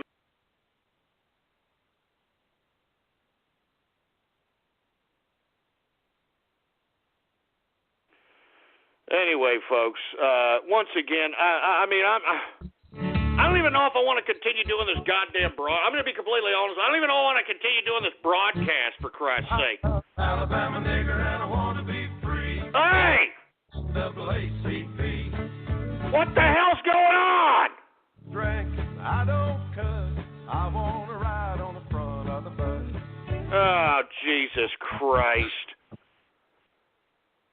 What the hell's going on? Now something's wrong with Blog Talk Radio. I can't get this idiot off the freak. Well, it's not just this idiot. It's just unfortunate. Yeah, what's going on? Hey, man, I don't know what's going on here, but, like, for some reason the phone hasn't hung up, man. I don't mean to fucking keep wasting your time. I'll hang up now. I'm sorry, man. No, don't worry about it. I don't know what the hell's going on here. I'm serious. It's just the freaking Blog Talk Radio's freaking gone down, for Christ's sake. Jesus Christ. It's just fucked up. I don't want to fucking ruin your show, man. I won't take it that far. I'm sorry. I'll hang up now. All right. I appreciate it, man. Anyway, something's gone down with Blog Talk Radio, folks. I really don't know what's going on here. The whole damn site is down. Jesus Christ. All right, what's going on, Blog Talk? Come on, man. Get it straight, baby. Come on. I mean, you know what I'm hoping that's happening right now? I'll tell you what I hope that's happening. I hope that there's so many people that are listening in that they're crashing the goddamn system. All right? I'm serious. I mean, look, it's down. The whole damn thing is down. Everything is down at Blog Talk Radio right now. I'm serious, man. I mean, this is exciting. This is exciting. I mean, I hope that we have just crashed the system because there's so many people. I hope this means there's hundreds of thousands of people listening in right now. Oh, my God. I'm glad people can still hear me over Skype. I'm glad that people can still hear me over the telephone and over the broadcast, folks.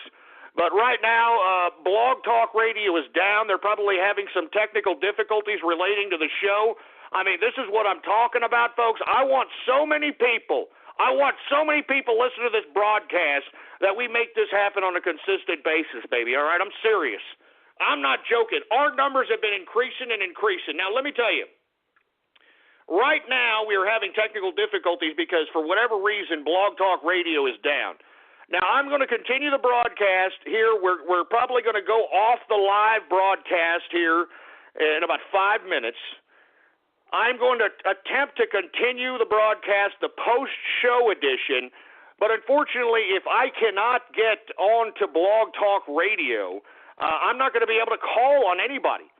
You know what I'm saying? I'm not going to be able to call on anybody, for Christ's sake. You know, I mean, people are claiming that the bureaucrats have taken over the show. I don't blame them, for Christ's sake. I wouldn't be surprised that these damn leftists, Bernie Sanders, Hillary Rodham, all those pieces of crap are trying to sabotage my goddamn show. I don't blame them because they're scared. They fear the capitalist army. They fear the capitalist army because they're a bunch of transsexual bathroom turd burglars. That's what they are. They're cuckold connoisseur, transsexual bathroom turd burglar, sphincter fingering, cuckold connoisseur, used dental tam wearing, foreskin muzzle loving, milky licking pieces of nipple clamp loving, butt plug up the ass looking, chicken eating, corn boy trash. That's who the hell they are. You're goddamn right, boy. You're goddamn right. Anyway, we got Blog Talk barely coming back, barely. I hope that we took them down because of all the goddamn there's so many people listening in. I hope there's so many people listening in. Woo! All right, I think we're back, folks. Thank you, Blog Talk, for trying to come back quick as possible. I appreciate it.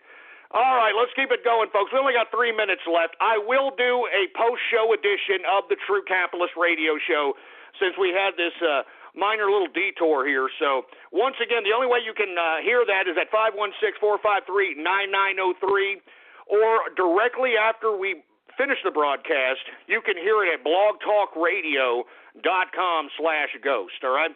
All right, let's take a couple of more callers here. How about Critical Sands Radio Graffiti? I just had a goddamn soul. I'm glad that my wife is dying. Therefore, to kill yourself. Texas floods are funny. I freaking love it. Shut up, you sick son of a bitch. Shut up. Just shut your stupid, stinking, salmon-smelling hole. We got a real black guy, Radio Graffiti. The world is burning. Let's masturbate. Oh.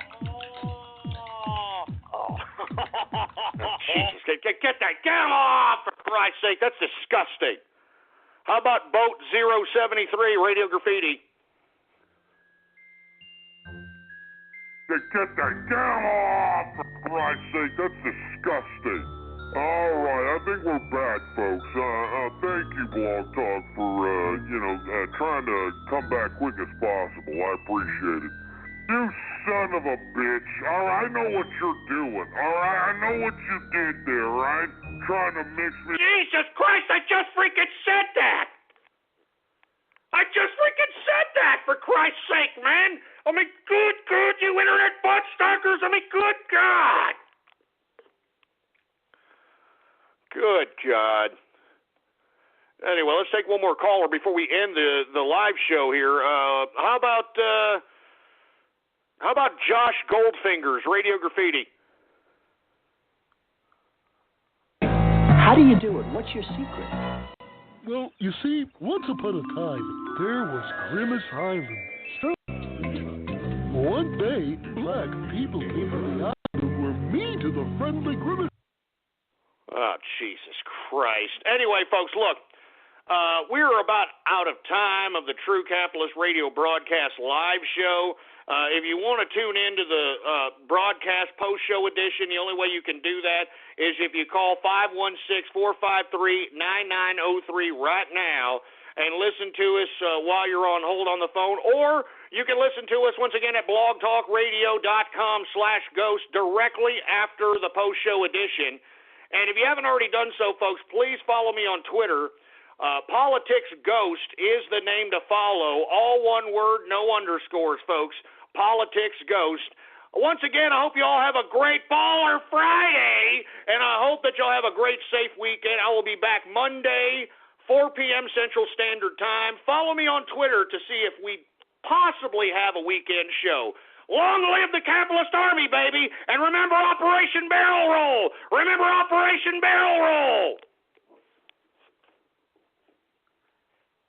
All right, folks, what's going on? And thank you for tuning in with me to the third post-show edition hour of the True Capitalist Radio broadcast. And, of course, I am your host, the man they call Ghost, and once again, folks, I want to thank you very much for tuning in with me.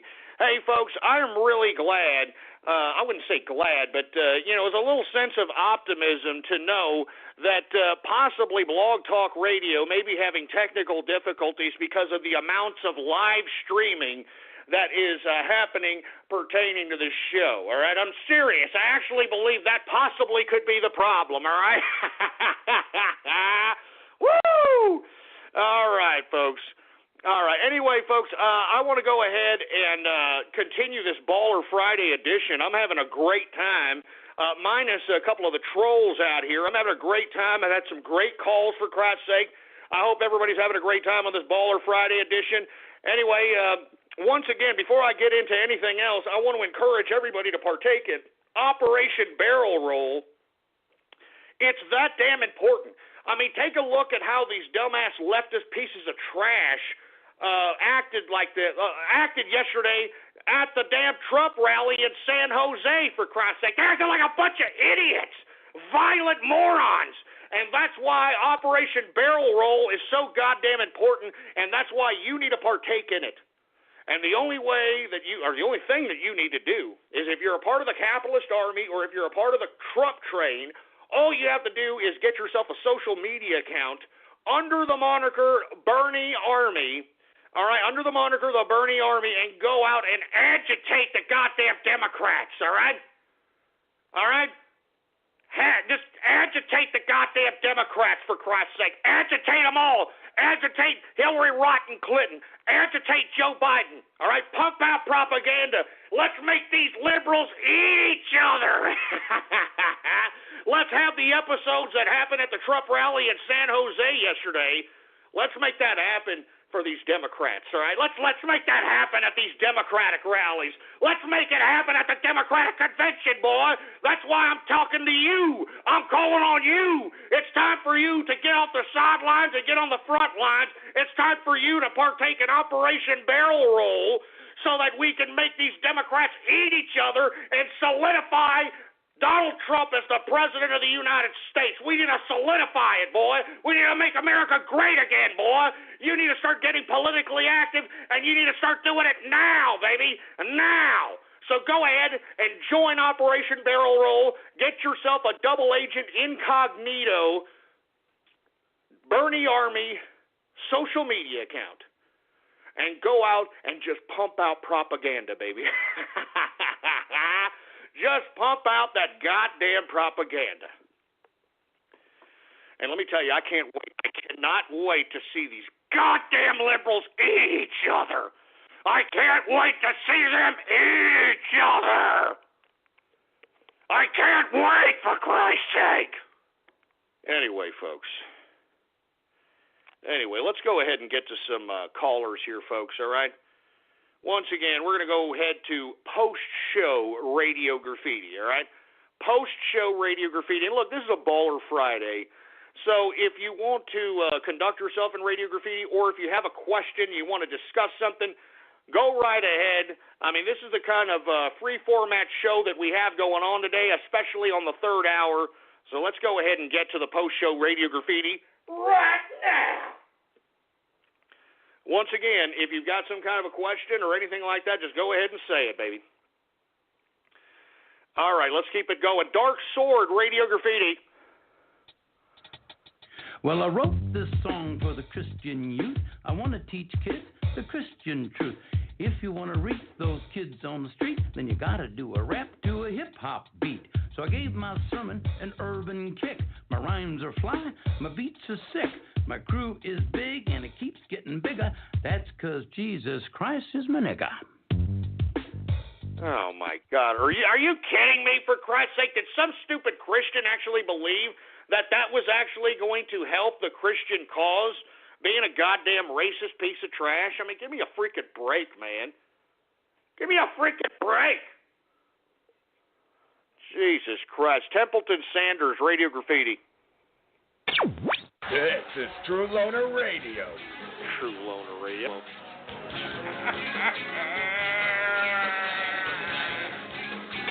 The badass of loneliness. Seriously, I don't want to have any friends. And I don't have any friends. Period. Broadcasting from his basement in disgusting Austin, Texas, he will take it from here. The introvert of introverts, the man they call Chris. God damn it, I've told you. I've told all of you, leave my intro alone. Leave my goddamn intro alone. I'm not joking, all right? That's the best intro on radio today. Don't mess with it, boy. Don't mess with it.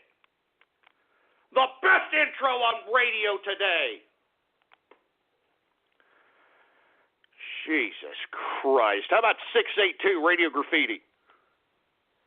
Hey, guys, I just want to give a quick shout-out to my chat room over the Brony Network, and also wishing everyone a happy Baller Friday, as to you as well. Cheers. Hey, thanks a lot, man. I really appreciate it. How about 812 Radio Graffiti? Hey, Ghost, how's it going? I wanted to see what your opinion was. I know a lot of hardline conservatives are kind of shunning away from the word nationalism.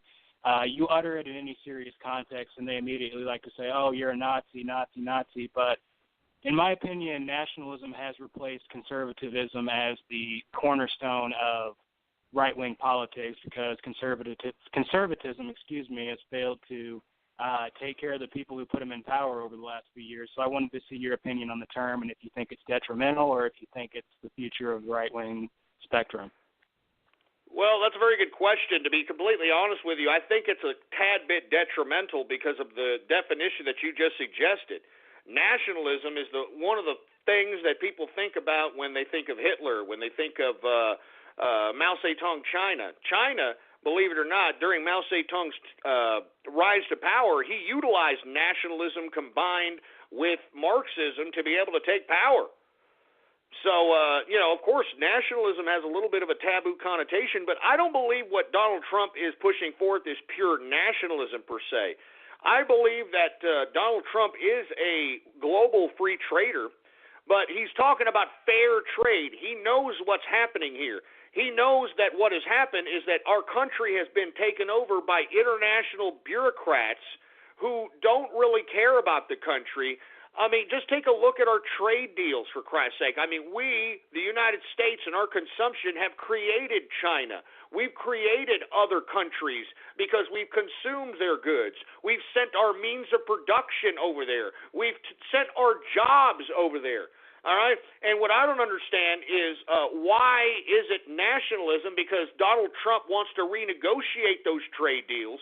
He wants to bring production back to America so he can produce, so that America can produce products so that we can sell on the international market.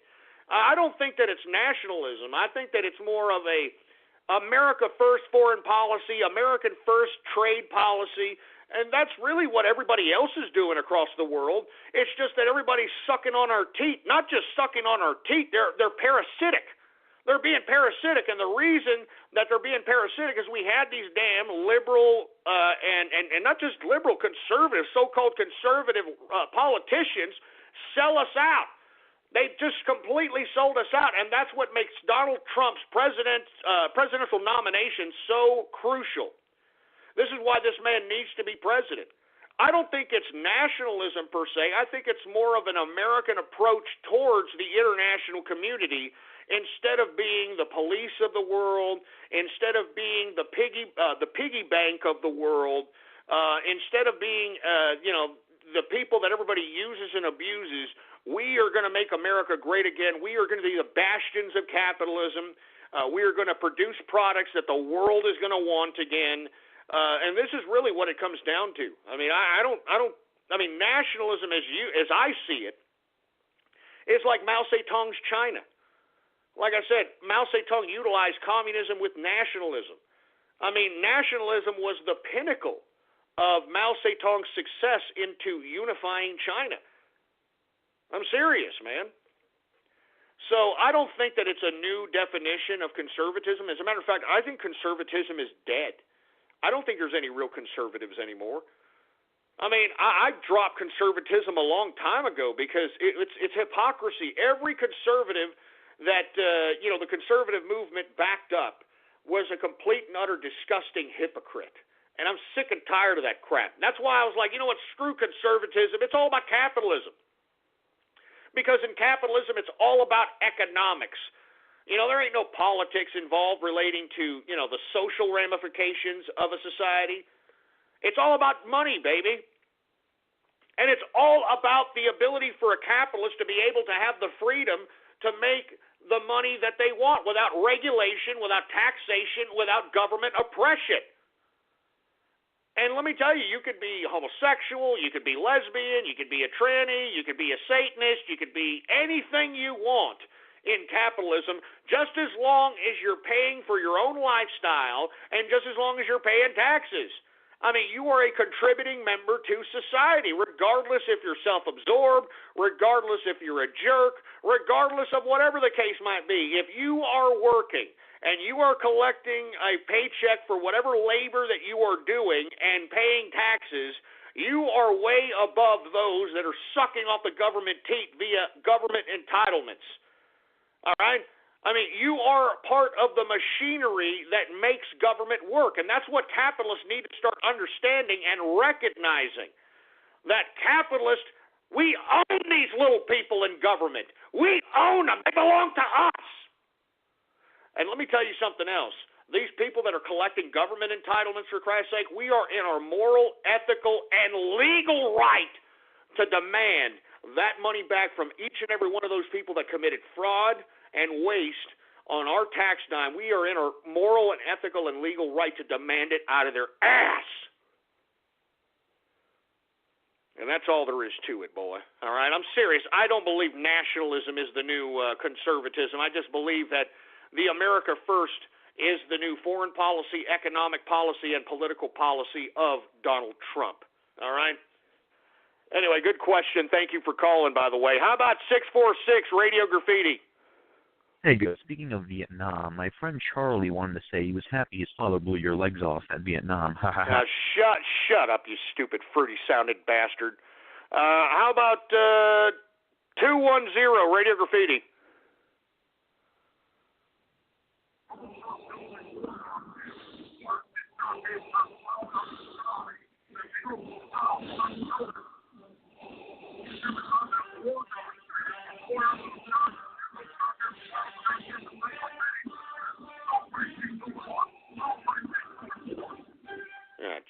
Christ. I can't even understand that son of a bitch. You know what?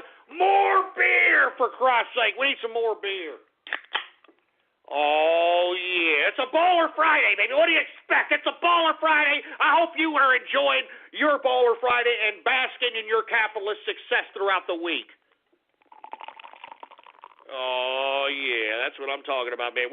I'm telling you, man, this is a Baller Friday. This is what you're supposed to do. You're supposed to be basking in your week's success. That's why you work your ass off, all right? Madden's 2015 Radio Graffiti. Been partaking in an operation called Operation Rolling Thunder. And I look outside my goddamn condo out here, and they're freaking bum, bum, bum, bum, bum, bum, bum, bum, bum. Charlie! Left arms and rice paddies. Anyone who runs is a BC. Anyone who stands still, the world is a BC. Get some, get some, get some.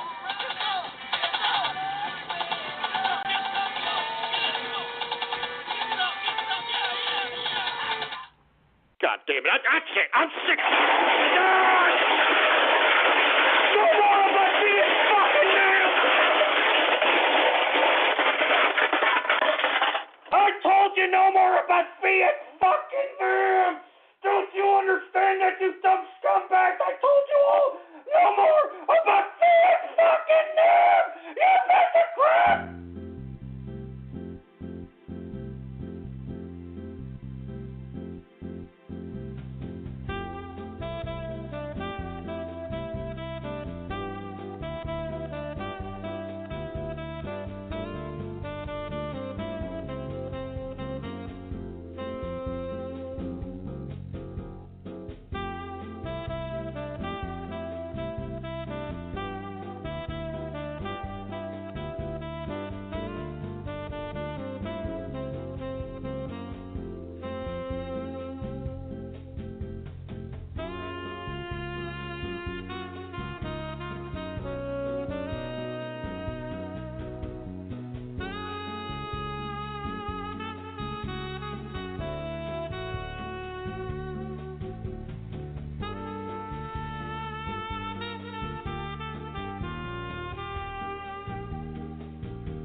All right, shut it off. Shut it off! Jesus Christ. Look, I warned all of you, all right? That's enough. I'm sorry that we had a little bit of technical difficulty music, all right? I'm sorry, but, you know, once again, whenever you hear the girl from Ipanema, you know that, we're having a little bit of technical difficulties over here. I'm tired of it, all right? I'm tired of the Viet fucking Nam jokes. I'm just tired of it, that's all. Enough is all I'm saying. Enough, shitheads, enough. 469 Radio Graffiti. What choice do Californians have in this election? The biggest one of all. You have the power to choose a new direction for the Democratic Party, to break the back of a corrupt system of campaign finance that keeps a rigged economy in place. Bernie Sanders. He'll stand up to Wall Street and make the wealthy pay their fair share and fight for tuition-free public colleges and universities. He has the best record on the environment of any presidential candidate and is the only candidate against fracking. Bernie has made the fight against injustice the work of his life, and now he's taken on a broken criminal justice system to stop racial profiling, prevent police misconduct, and end mass incarceration. Bernie Sanders. Make a plan to vote for Bernie this Tuesday, June 7th. California, it's a long way to Washington, but you can send them a message they can't ignore. I'm Bernie Sanders, Democratic candidate for president, and I approve this message. Paid for by Bernie 2016. Jesus Christ. How about 248 Radio Graffiti? Yeah, Ghost, I want to put whipped cream on your dick so I can blow out my candle for my birthday. I want to drink your Johnny Walker. Oh, Jesus Christ. I knew you were a little bit of a fruit bowl, for Christ's sake. You see, I try to be nice to these kids, and you hear this guy, Jesus Christ. Oh, my God. Bill, Radio Graffiti. じゃあ資料にならないでしょ。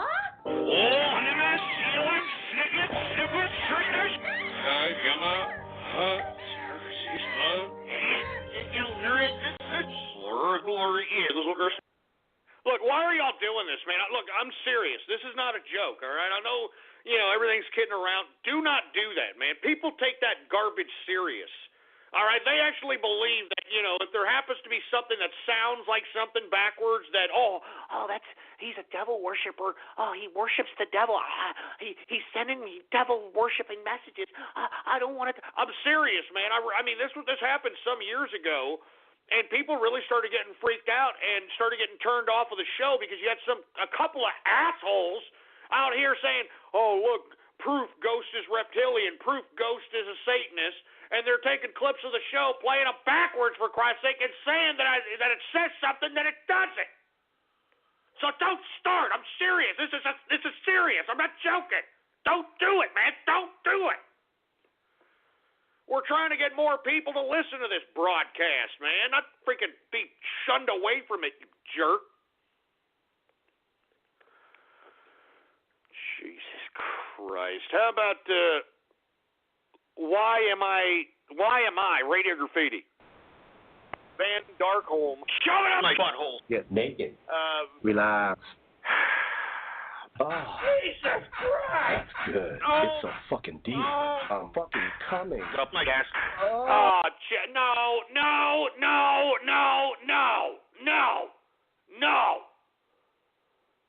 Hell, I mean, just enough of that sick crap, man. Good Lord. How about A6 Official, Radio Graffiti? I know a lot of niggas out there don't like my nigga. Sipping on some Johnny Walker Blue Label. A lot of kingpins telling my niggas slow down, my nigga. If I'm gonna get this remember we almost got convicted for murder? Matter of fact, try to kill the dog. I got 9 lives, nigga. One word of my nigga. Blasted some fool that was talking garbage. This nigga, though. You in the photo to bash you, nigga. My nigga, whatever, my nigga. But fucking thing in my life. I don't feel sorry for you people. I have this sick, twisted fucking fetish as it relates to...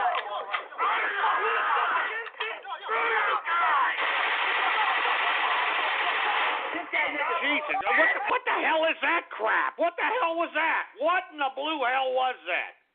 Jesus Christ. How about 949 Radio Graffiti? Hey, guys, it's me again. I'm feeling a little calmer from before. Sorry about blowing up like that. I wanted to give a shout out to Exar Hawks and to Jacob Green. You guys both like to keep me on the line. And I'll come up with... I had something to discuss, but I'll go over it later. All right, man. I really appreciate you listening, and thank you for calling, man. How about 818 Radio Graffiti? Hi, Ghost. Just wanted to say to keep up the good work and keep your head up. I'm really disgusted with some of these trolls calling in and talking about Vietnam. I mean, it was a serious war. A lot of people died, and it's just I'm sad that they have to trigger you like that. And just keep your head up, buddy. I'm sorry. Hey, no problem. I really appreciate it, man. Thank you for calling up. I really appreciate the kind words. 501 Radio Graffiti. Hey, Ghost. I was just curious what you thought about the quote, tolerance is the virtue of a man without convictions, and in the context of the more traditional and strongly convicted Muslims that have been immigrating to first world nations and how that will play out in other areas. God forbid America, and if they will be able to take a strong root here and culturally overpower Americans and outbreed them, shit like that. Well, unfortunately, that's a very serious possibility, and because in Islam, it's okay to have like 4 or 5 wives with 4 or 5 different children with each wife. I mean, that's why this particular demographic has exploded within the past 100 years, because they put it in their religion to do so. So, with all due respect, man, I know that Obama is slowly bringing them in here, but that's all he needs to do is slowly bring them in here. And I don't want them here. I do not want people from the Middle East here any longer. I'm sorry. I'm sorry, man. Look, people can sit here and claim that that's maybe racially biased. It's not racially biased. I'm just trying to keep my country safe. Look, there's something going on in the Middle East, just like Donald Trump has alluded to, and we need to figure out what the hell is going on. Now, am I claiming that, all Muslims are, bad people? No, but once again, a group is defined by its majority. And every time there seems to be some Islamic terrorism that happens, the so-called moderate Muslims, half of them say, well, you shouldn't have been talking about the prophet, or, they try to justify it in some regard. And the other ones just stay quiet and don't say anything. All right? I mean, this is why I'm saying this Islamic situation is not exclusive to just a small portion of the population. I think that, the small portion of the population is committing terrorism, but I think, in my personal opinion, just based on the observation of the absolute lack of cooperation from so-called moderate Muslims on identifying and catching these terrorists, it just proves to me that deep down inside, the majority of Muslims actually condone terrorist activity and condone this idea that Islam should take over the world, condone this activity of utilizing terrorism as a weapon, condone this activity of the migration situation to invade countries, and it's a serious problem. I mean, look, the Muslims were not always like this, all right? I mean, they were like this in the Crusades, so on and so forth, but when they settled into these Middle Eastern areas, they learned how to become capitalist very easily. Why do you think that they use the term, or in retail or in purchasing products, they use the term the middleman? The middleman. Because, folks, Europe, all right, all the European nations had to basically deal with the Arabs as it related to getting products that were on the other side of that middle, which was the Indian and Chinese spices and other herbs and other goods.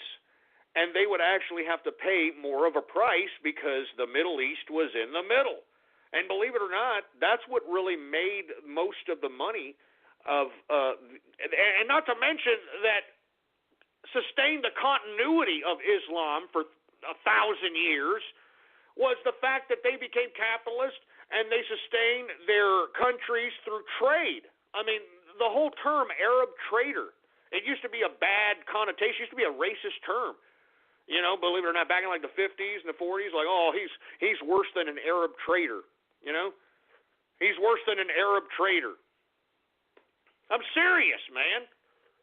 So look, once again, I'm not suggesting that each and every one of these people are bad people, but right now, as a collective, as a whole, I believe that a lot of these Islamic individuals are condoning this activity by either staying silent or justifying it through subtle means. And that's just my opinion, man. Anyway, what's going on, Masked Pony, man? Radio Graffiti. What up, Ghost? I'm getting really annoyed by these trolls. Oh, man, what are they doing now, man? What are they doing now to you? Well, I'm referring to the trolls that are talking about Vietnam. Excuse my French. But what I'm thinking is they should get abducted by aliens if they exist and impregnated with a parasitic embryo. Wow, that's a very elaborate statement there, man. I'm telling you. So you hope that the trolls get abducted by aliens and then artificially inseminated with a parasitic embryo. Is that what you said? Yes, impregnated with a parasitic embryo. Oh, impregnated with a parasitic embryo. I mean, that's pretty elaborate, man. You ever thought about becoming a writer? I am a writer for the Brony community. Oh, you're a writer for the Brony community? What, do you write for the Brony magazine or something? No, I write on a Brony fan fiction website. I don't want to give out the website just to avoid the admins having to deal with a DDoS attack. Oh, I understand. I hear you. So you are a writer. Why don't you write for some money, man? Why don't you like put out a book? Put out a book of fiction and go out and sell it. Yeah, I will try, but the problem is I have bad grammar. That's why when I write, I have editors.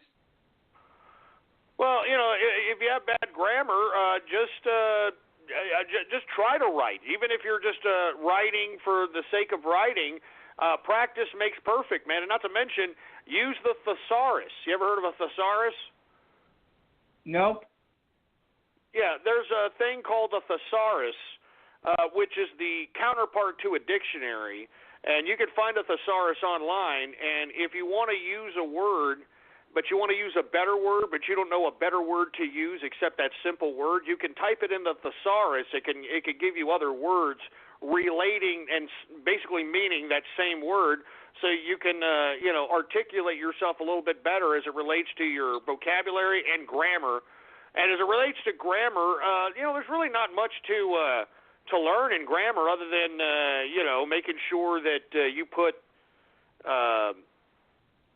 the right punctuation and the right capitalization in certain letters. That's about it, man.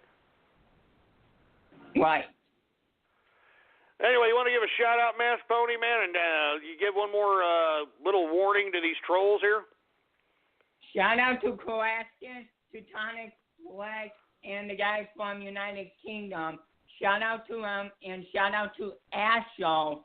And to you trolls, knock it off with the retard crap. I'm not a retard. I have neurofibromatosis. God dang it. Now I know they're going to make a fiber bar joke. Oh, man. Now, let's just leave Masked Pony alone, guys. All right? What's your problems? What is your problem? Seriously, man. Seriously. Good God. Slave Lover, Radio Graffiti. This is Truth News Radio.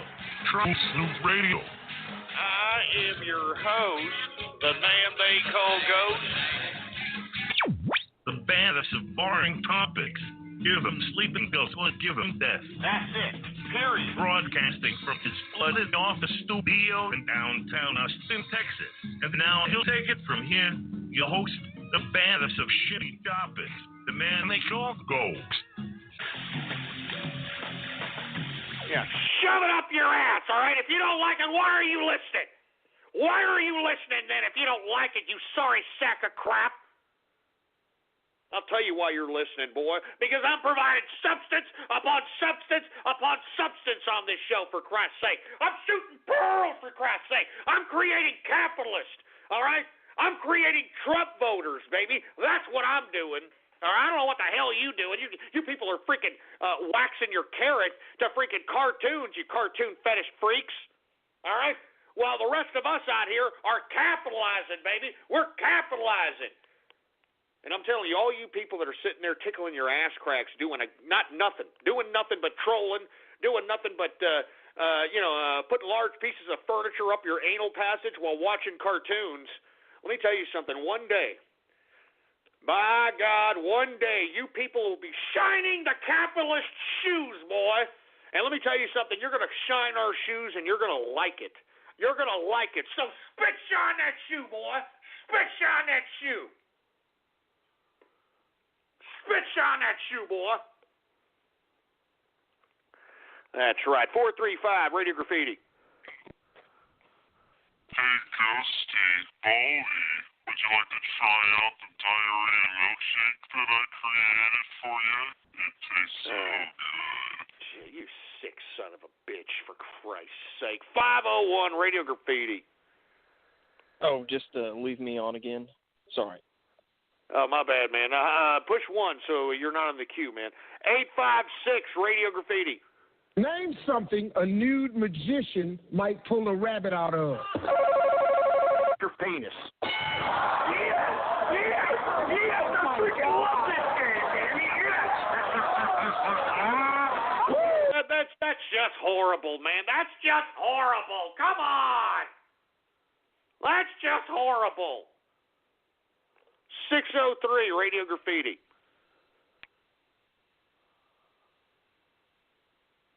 Oh, Jesus Christ. Got a Helen Keller deaf mute. How about Baseball Doctor, Radio Graffiti? Throw a cup of jizz in her face.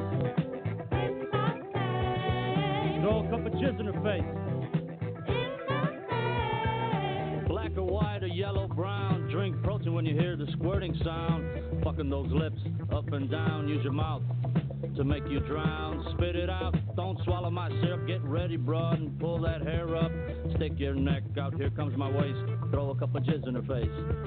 Throw a cup of jizz in her face. No, get it off. Get that sick-ass perverted crap out of here. Get it out. Jesus Christ, man. How about Godzilla, Radio Graffiti? Hey, Ghost, I don't have my guitar on me. Somebody's using it at the moment. I could use my electric guitar, but it's I don't have the stuff for it. I'd like to make an announcement that I am graduating. I'm graduating from high school. Oh, congrats, man. Congratulations. Yeah. Problem, though, is that after I graduate, couple days after that, I'm going to have a summertime job. And aside from Tuesdays, I might not be able to make it into the show for you. But I'm going to keep listening to you, man. I mean, I like your shows. Hey, don't worry about it, Godzilla. Hey, kick back with us whenever you can. Just keep capitalizing. Don't worry about it. Listen to us in the archive. Keep up with us on Twitter, whatever the case might be. Don't ever be sorry about going out and making that capital. I mean, that's what it's all about. I mean, that's why I conduct this broadcast in hopes of sparking synapses in the brains of folk so that they can go out and become capitalists, baby. Carve out their own destiny. Carve out your own destiny, man. You know you can do it, Godzilla, and everybody else knows it too, man. So I got faith in you. Congratulations on graduating from high school. Go out there and make this world your bitch like every other capitalist does. All right, because that's what we do. We make this world our bitch because this is our world, all right? We're carving out our own destiny. We're using our own creativity, our own ability, our own innovation to be able to basically do whatever we want, whatever our mind imagines. That's why I love being a capitalist, baby. I love it. 574 Radio Graffiti. Put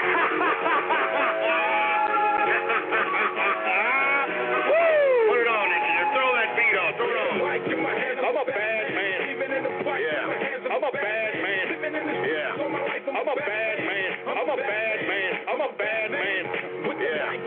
I'm a bad man. Yeah. I'm a bad man. I am, man. I'm a bad man. Is right. You better believe it, boy. You better goddamn believe it. I'm a bad, bad man, boy. Acid June, Radio Graffiti.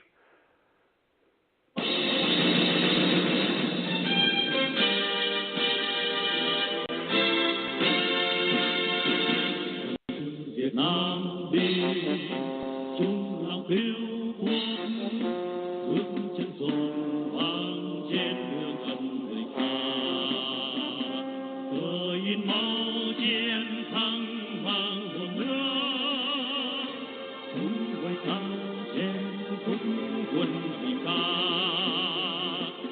Well, what the hell is that? What the hell was that? For Christ's sake! What in the hell was that? Jesus Christ. Capitalist guitarist, Radio Graffiti. Hey, man, what's up? Hey, I just want to say, you give too much time to Masked Coin. That guy's really annoying. It's not even because he has autism. He just talks way too much. But anyways, I just want to give a shout-out to Godzilla, Pivot Idiot, Grandpa Jones, Buck Owens, Buck Trent, Earl Scruggs, Lester Flax, String Bean, and Hee Haw. And I got a little something to play here for you.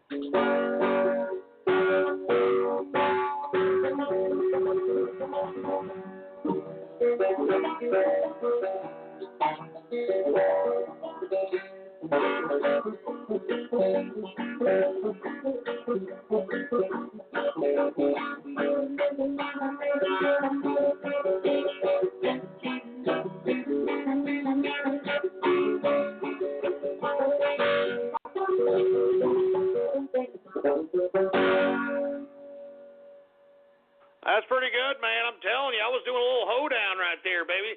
I was about to clap my hands and be like, hold on, down, hold like an old day, hold like I said,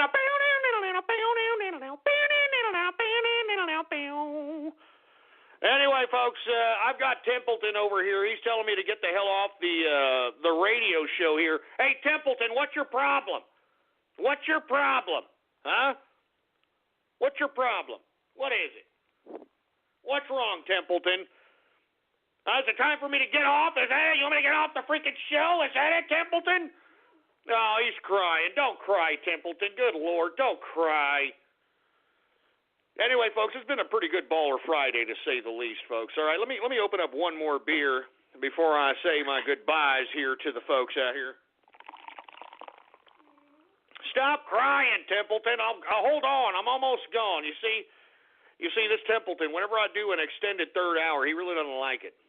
He's like, I've been here for freaking 2-3 hours, asshole.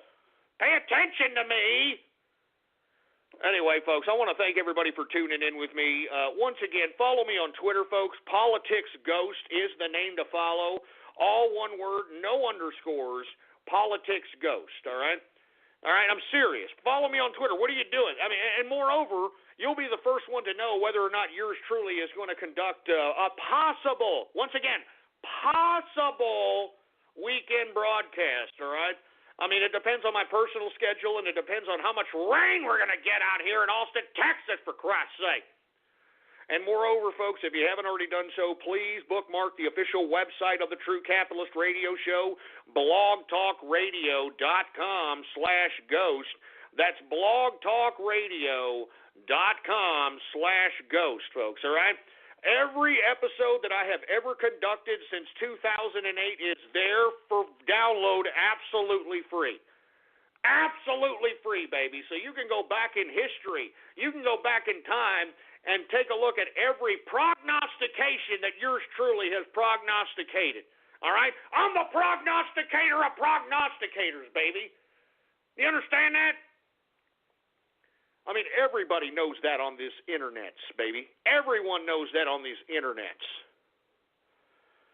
And once again, folks, if you haven't already done so, all right, I implore you to please spread it around like wildfire. That yours truly is live every Monday through Friday, 4 p.m. Central Standard Time. I sincerely hope, the reason Blog Talk Radio had a little bit of a problem here at the end of the broadcast during the live show was the fact that we were streaming so many goddamn live streams that their damn servers couldn't even take it.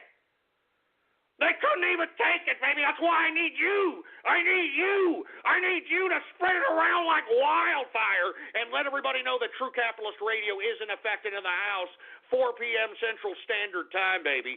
All right? We're trying to spark synapses in the capitalist minds throughout the world. And, of course, folks, if you are partaking in Baller Friday, I would very much appreciate to see how you are celebrating your Baller Friday.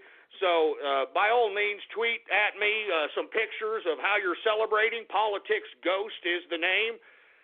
And, folks, once again, whether you're listening live or in the archive, I appreciate your patronage, folks. All right? Let me tell you, I'm really glad I came back. I'm going to be very candid with each and every one of you.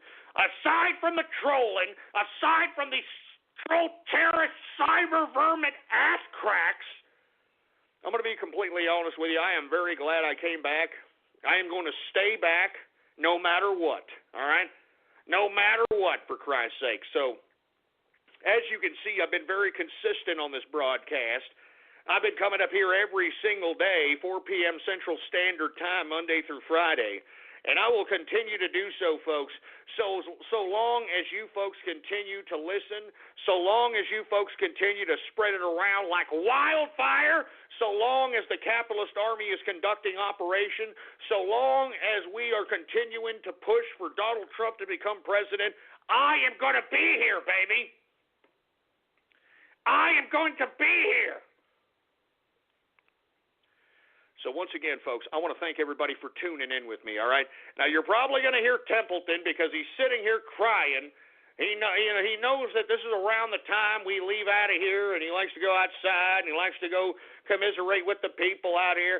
I mean, I'm telling you, he likes it. He doesn't really like people. He likes attention. He doesn't like people. He likes attention. He likes women. All right? He's a male dog. He doesn't like males. He likes women. You know, you could tell that he definitely wants a chick. Me and the wife have been talking about it. We've been considering, getting him a girlfriend and letting him have some kids and having a life with a little girl dog. And we were going to keep the children and all that other. Anyway, what am I even telling you idiots this for? Anyway, you're probably going to hear Templeton here once, because he already knows. Like once I start saying the last of the show, he starts barking, starts getting crazy. You know. Anyway, folks, I want to thank everybody for tuning in with me. Please spread it around like wildfire about the show, 4 p.m. Central Standard Time. It was a great Baller Friday, to be honest with you.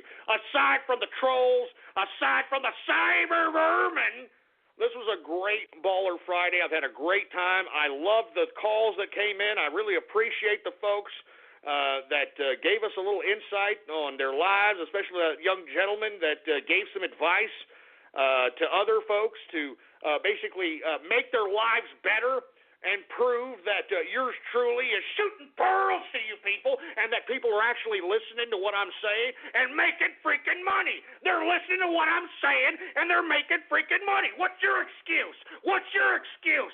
What's your goddamn stupid, idiotic turkey tit excuse?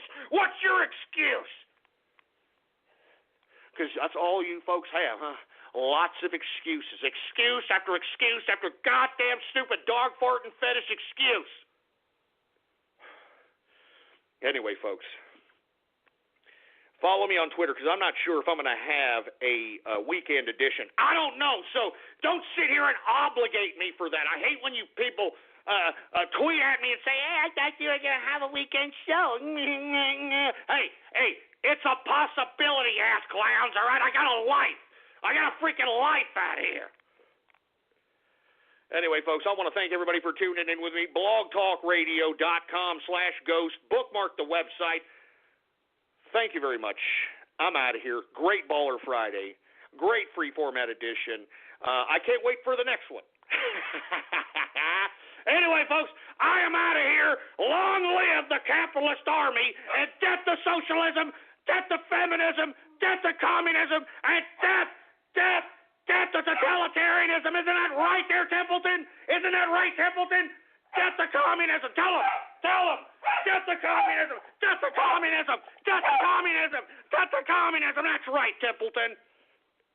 That's right. My dog's an anti-communist. I am out of here. Have a happy Baller Friday. I am out of here. Tune in with me this Monday, 4 p.m. Central Standard Time. Join Operation Barrel Roll. Join Operation Barrel Roll. Join Operation Barrel Roll. Woo! Happy Baller Friday, baby. I am out.